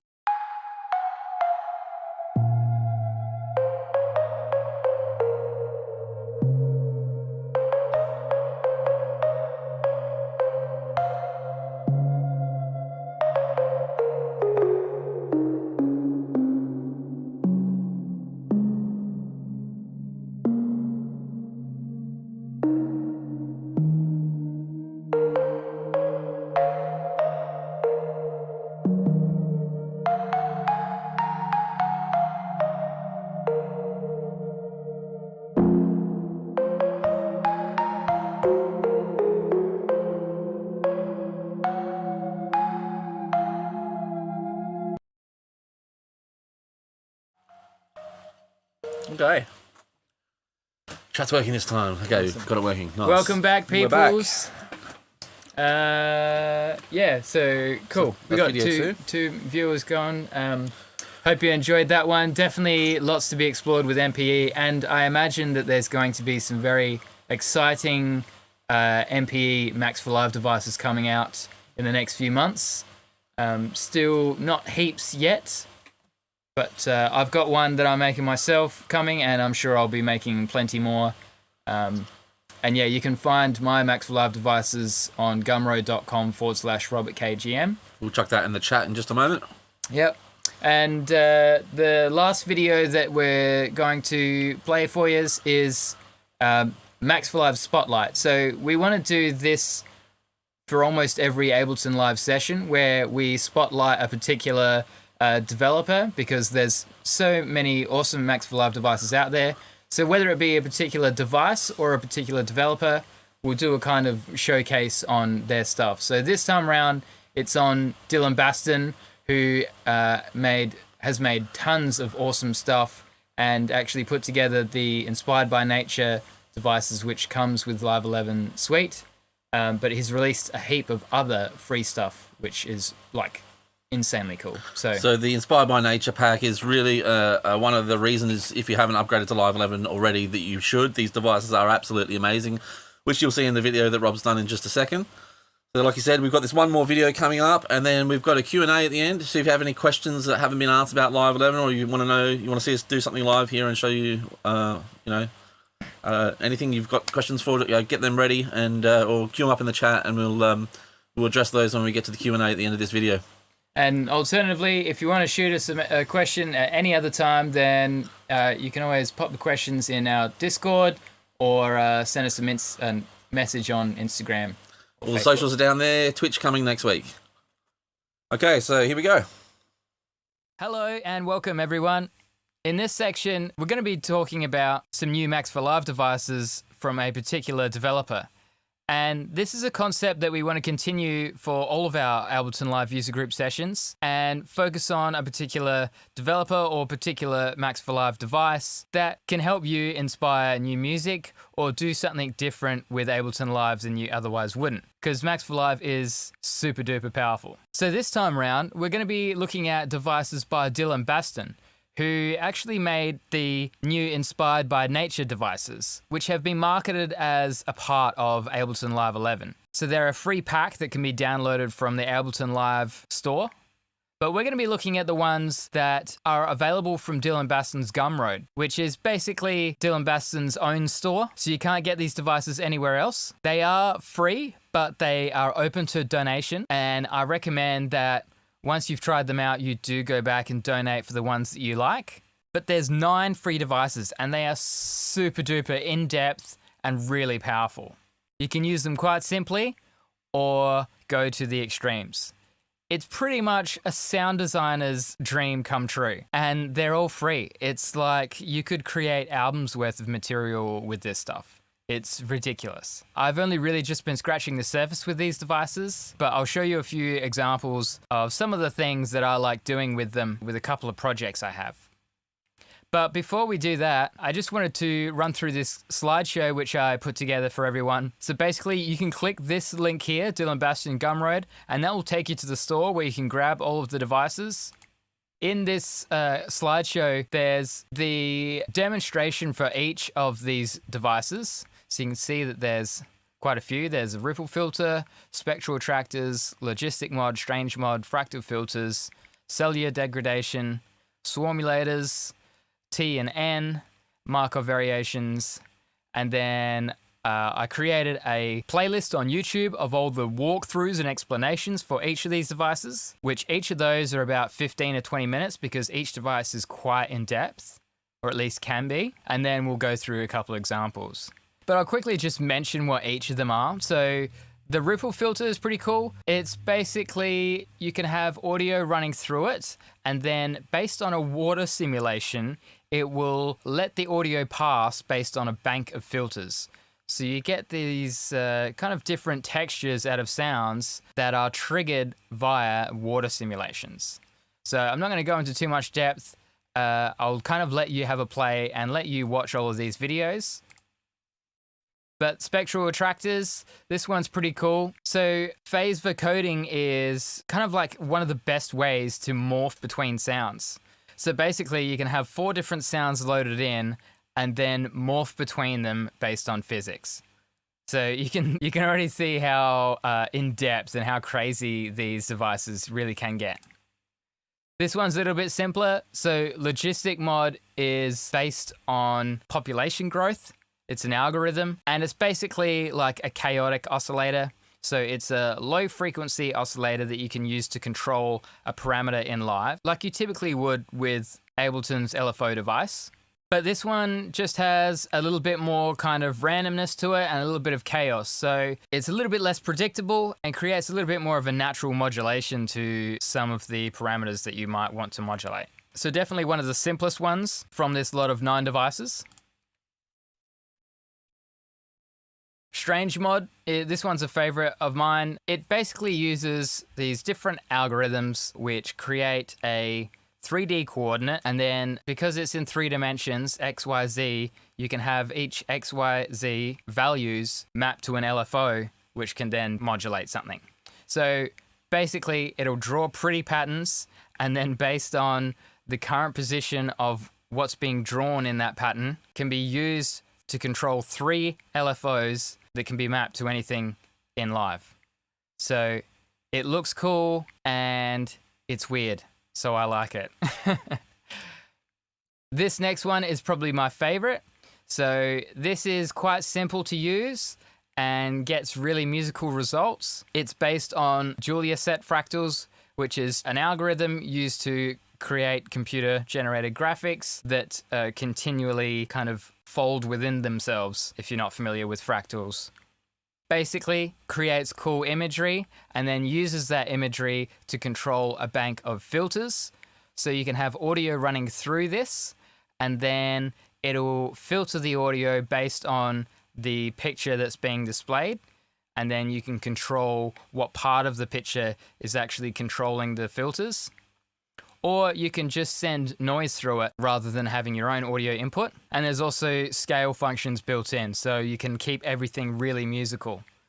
So it's really good for drones and yeah, texturally things. I like it because it's quite simple to use and it looks cool. So I'm all about that. This one here, cellular degradation. So up to 12 voices of polyphonic tone generation controlled by cellular automaton. Basically, if you've ever heard of Game of Life, it's basically you have cells that live and die over a period of time, and they can crash into each other, which sometimes has an effect on different things. But basically, this kind of grid of cells is being used to control a quite in-depth synthesizer, a 12-voice polyphonic synthesizer. So you basically can click around in this group of cells, then the device will use that data to control the synth, or you can drop a sample in there and it'll control like sampler parameters. So again, super duper crazy, can go so in depth. Swarmulators T is a bank of FM oscillators controlled by a swarmulators model, which is basically a bunch of oscillators which are interconnected. They kind of influence each other and creates this kind of swarm. They look like buzzing bees around a bee's nest. And each kind of bee is mapped to a different parameter. It's quite interesting and can produce some very nice results. Yeah, it can be really musical and create some unique tones. Swarmulators N is basically the MIDI version of that. So rather than controlling an FM synthesizer, this is just spitting out MIDI notes. And rather than just MIDI notes, it's also got slide and pressure information in there as well. So it can control your MPE, third-party synths, or things like Wavetable to get some more unique expression into those sounds. And the last one, and the latest one, is the Markov Variations, which basically it controls variations in racks and allows you to trigger these different variations based on probability. So it's a little bit tricky to get your head around, but they all kind of just beg for you to play with them rather than completely pick apart everything that they do. But you can also do that as well and take them very, very deep and get very specific with what you want to do with these. So really, really powerful devices. And as I mentioned, I put all the walkthrough and explanations that Dylan Baston gives for each of the device in a playlist that is on our YouTube channel. So we now have a YouTube channel. We'll be posting heaps of content there. Most of these Ableton Live sessions, if they're being live streamed, will be uploaded there as well, so you can watch them back. So definitely hit subscribe on AALUG YouTube channel. It'd be very much appreciated so we can stay in touch. And now I'll show you some of the examples of how I've used these devices. So the main feature of this first one is me using the Markov Variations, which is Dylan Baston's latest device, which controls rack variations based on probability. I'm using that to basically change parameters of a synth to create this kind of glitchy randomness. And I'll show you that in a moment. Also using it to generate some kind of ambientness. In fact, I'll turn that one on. And I've got another section called textural with some weird textural sounds. So I'll just close this and let's have a little peek through this project and I'll show you around.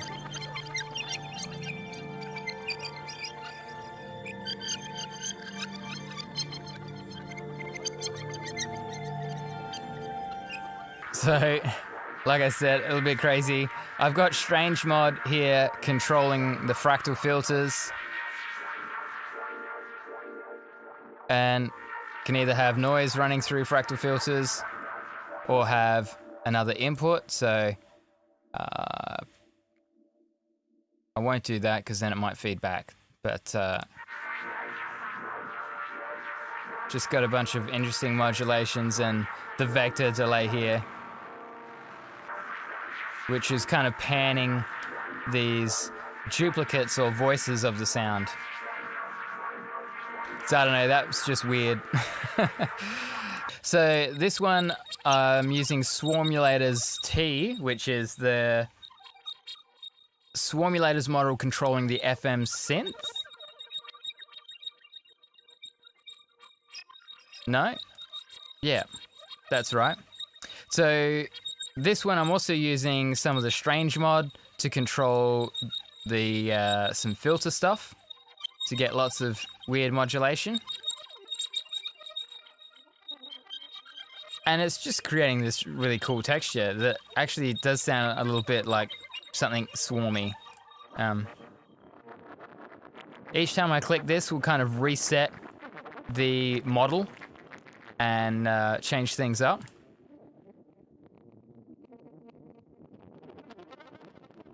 So definitely getting some very organic like textures from that. And this is just like an extra texture that I've just got in this project, but also using vector delay to basically move different voices of this sound around the stereo field.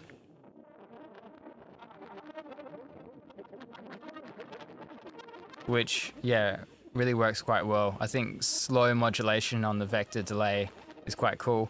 And again, there's a walkthrough for all the movement stuff for all of the vector FM, vector delay devices, all in the walkthrough and explanations link that I put in the PDF or slideshow.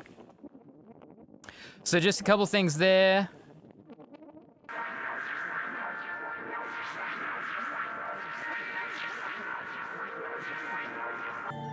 Let's have a look at this stuff here. So these are from the Inspired by Nature live pack, and if I just go to packs and go Inspired by Nature, Dylan Baston, instruments, there's the instruments that are a part of the pack, there's the vector delay audio effects, and there's MIDI effect bouncy notes.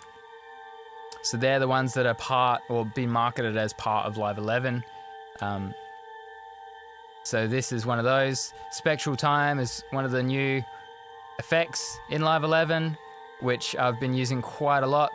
Yeah, it's just really good at those kind of FFT freeze effects, which normally I would use something like the spectral drone. So got tree tone, spectral time, hybrid reverb, just a little bit of EQ, and that's creating this generative musical soup there, which I think could be a really good basis to the start of a tune, you know, create a kind of drone that you can play against or spring some other musical ideas off of. This one here is using the Fractal Filters with Pink Noise and Strange Mod to modulate some of the parameters of Fractal Filters, as well as vector delay in there with some voices moving around the head.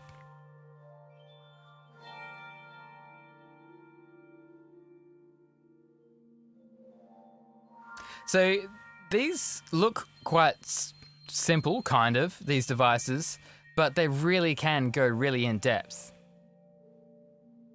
I like how quickly you can get some cool sounds out of it, but you can be very subtle with some of the values and get some very interesting things. And that's why I kind of mentioned earlier that they kind of beg to be played with a little bit. So you really do kind of fine tune things a little bit, but even if you don't, you get some interesting results straight away. So really cool devices. And yeah, Fractal Filters is definitely one of my favorites. So this one here is cellular degradation going into Fractal Filters and some hybrid reverb. Again, this is just a weird texture thing. Everything is in the scale of F major. And together it kind of just creates this ambient bed.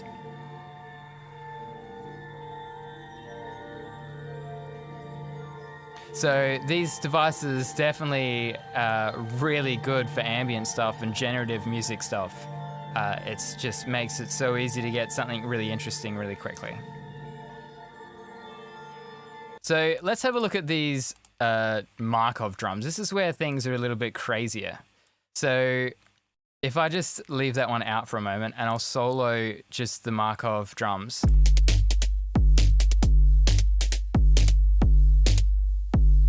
So basically I've made a kick using operator. This is just one of my own Max for Live devices, which is a transient designer to give it a little bit more snap. This one here is a hat made using operator. Then this one here is a snare made using operator. It's a bit of a weird snare, but together they kind of act as a drum kit.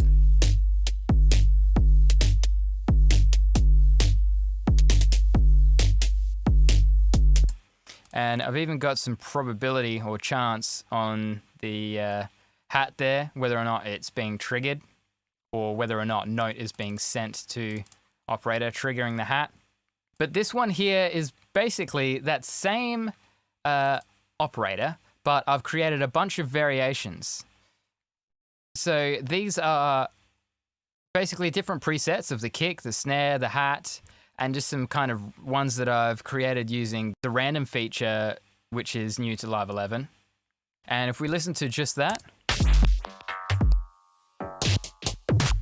I'll just turn this off. So this is using that Markov Variations to kind of randomly jump between these different variations of this one instrument operator. So bunch of presets I've saved as variations, and then using Markov Variations to randomly jump between those to create this kind of glitchy layer to these drums.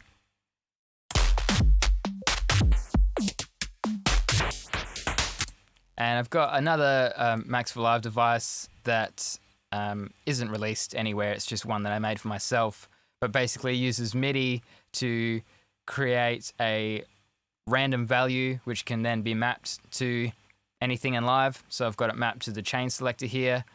So it's basically choosing which chain of audio effects this kind of random drum synth is being sent through. So that's to further kind of glitch things up a little bit.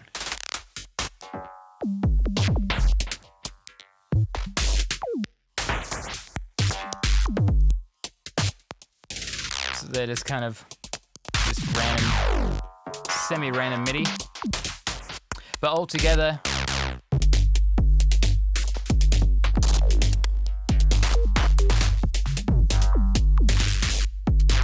I think it sounds really cool. Yeah, this kind of glitch layer fits quite well because it is the same synth and very similar sounds to the actual drum kit, the kick-hat snare. So you could use a very similar kind of concept to this with bass lines.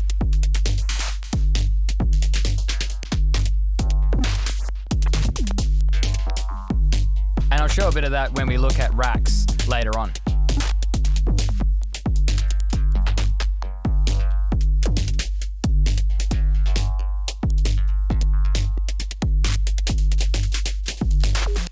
So that's using the Markov Variations there, which I definitely dig.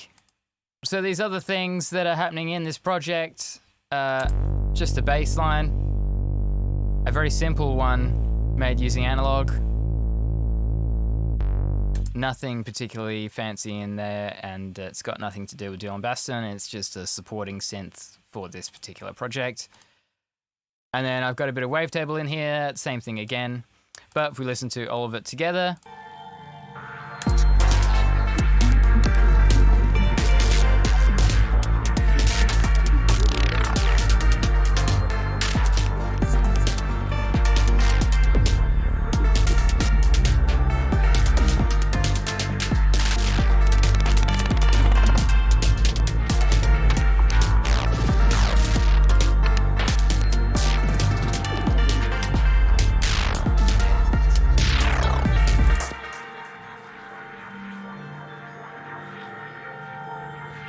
so yeah, that's one example of using these devices. So definitely the ambientness and textures and the Markov variations on the drums, just creating something very generative and unique for this particular project, which I may turn into a track, might not, we'll see.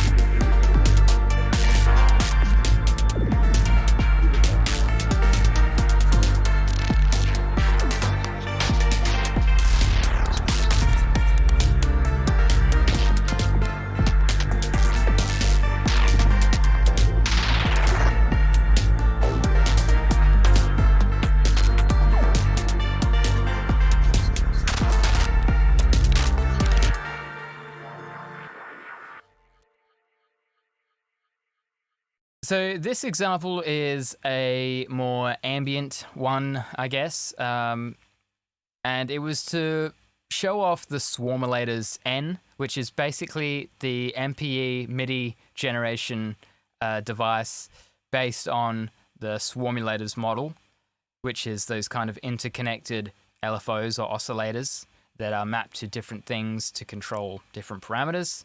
This generates slide and pressure information for MPE-enabled synths. So let's just have a listen to how this sounds.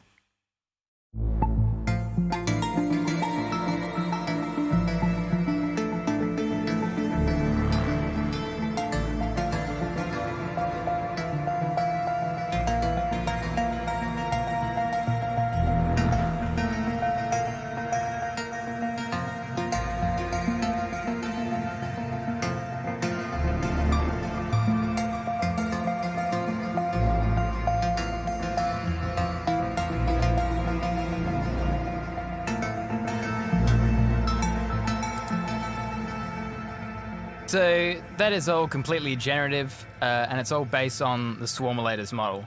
And you can get quite a bit of variation from these few parameters here on the device. And I've kind of used those to make or generate notes that are more suited for the particular instruments that I've chosen. So for something kind of more plucky, the notes are shorter and more frequent.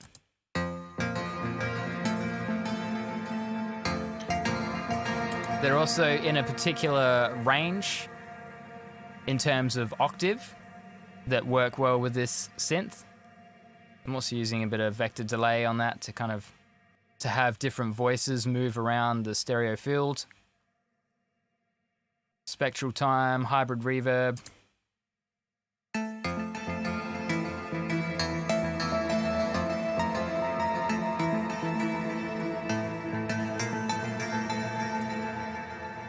The initial sound itself isn't super duper interesting. It's quite basic. Yeah, the effects definitely kind of make things a little bit more interesting here. What I do have mapped in Wavetable is just pressure to the oscillator effect of fold. So it's increasing the fold with different pressure settings. And we can even drop in a MIDI effect. We'll go MPE control, and then we'll be able to see the information that's being sent to the synth.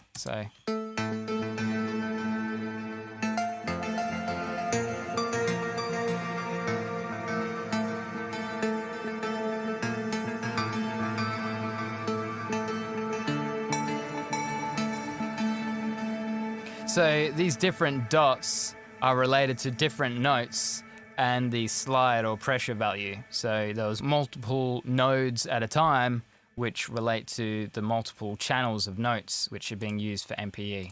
And I'll talk more about MPE in another section or another topic. This bass sound I really like. Again, the notes all coming from swarmolators, and yeah, I just turned down the rate, which made the notes less frequent, and the notes are also longer and play a lower octave. I really like this sound.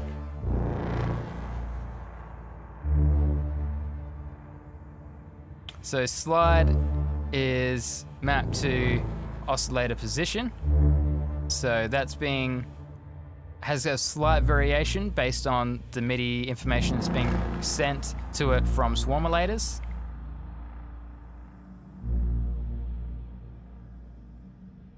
And then pressure, which is being generated as part of the MIDI data from this device, is mapped to oscillator warp. So that's warping the oscillator shape. And this particular sound sounds really cool. It's got a nice texture to it. There's a little bit of grain delay there with a pitch up to kind of give an almost shimmer effect. And then this last one, I just kind of threw it in there because I wanted another sound. It's collision, which isn't MPE, but I wanted to show this kind of, I don't know, trick or workaround, I guess you could call it. But basically, I wanted to send both the bass and the plucky MIDI from both of those tracks. That's being sent to these two empty MIDI tracks. And then, so MIDI from plucky, MIDI from bass, and then MIDI to MIDI up, which is this one here. So I've got two tracks taking the MIDI from those two different tracks in, but then both of these are sending the MIDI out to this one track. So it's combining the MIDI of two tracks together. And then I'm using a bunch of MIDI effects to create some variation on those MIDI notes. There's also a free Max for Live device called Rpex, which is an MPE-enabled arpeggiator. So I haven't explored it too much, but it's another device that you could explore yourself. So a very subtle sound here, just to add a little bit more texture to this particular project or idea.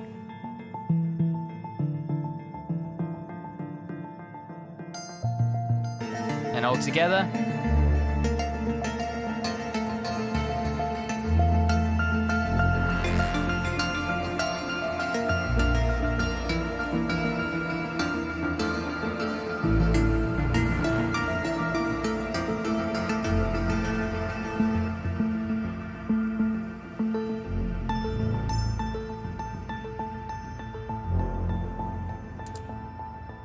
So I really just wanted to show off the Swarmolators MIDI device, which I think is really cool. Again, for very quickly generating some musical ideas and kind of springboarding yourself into some music rather than sitting down to make something or to play around and your creativity being stifled by searching for, you know, some sort of loop or sample or whatever.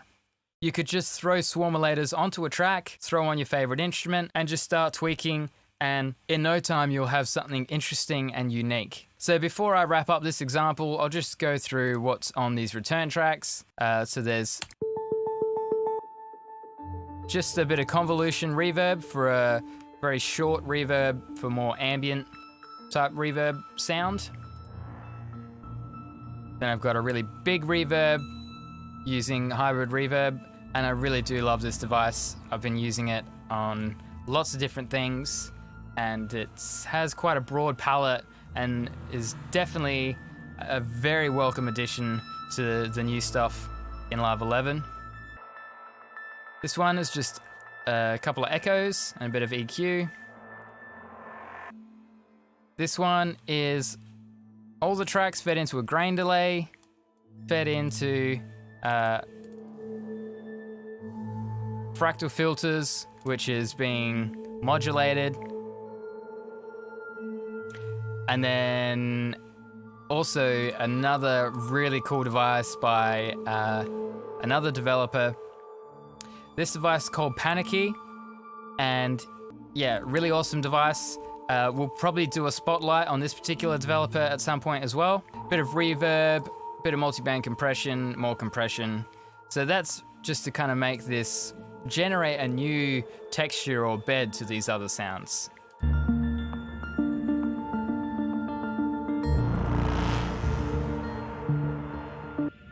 Then this last one I've called Cosmos, and this is using the Spectral Blur, which was part of the Creative Extensions pack, which came out with Live 10, or around the same time as Live 10.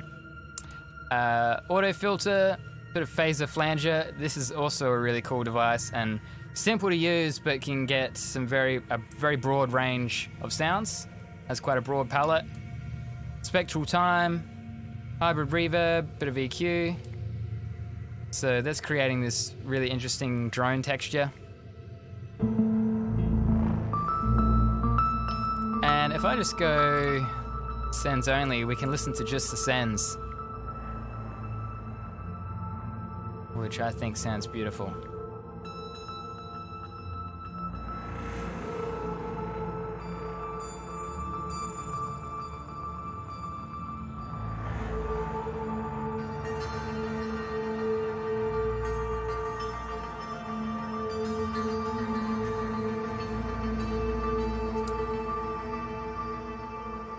Anyway, that wraps up this section. So the Dylan Basson devices, check out the links in the slideshow, and we'll be doing more of these kind of Max for Live spotlights. I obviously have a lot of my own Max for Live devices that I make, and you can find those at gumroad.com/RobertKGM. And I'll probably throw in some videos here and there of my own devices every so often. If you've got a particular device that you've made yourself, then definitely hit us up. If you live here in Adelaide, we'd love to hear from you. If you have any questions about Max for Live, definitely hit us up. And yeah, really keen to hear how other people are using Max for Live. Thanks for watching, everyone.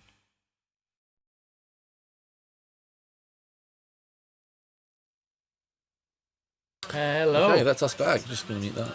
Yeah. And welcome back. Thanks for watching, peoples. Yep. That was the last video. Thanks everyone that tuned in. If you do have something that you'd like to share with the greater Ableton Live community, yeah, get in touch. Socials down the bottom there. You can send us an email as well, Adelaide, AALUG@gmail.com. And yeah, we're looking forward to doing more of these, but we need content from community members such as yourselves. So yeah, definitely get in touch. And thanks for tuning in.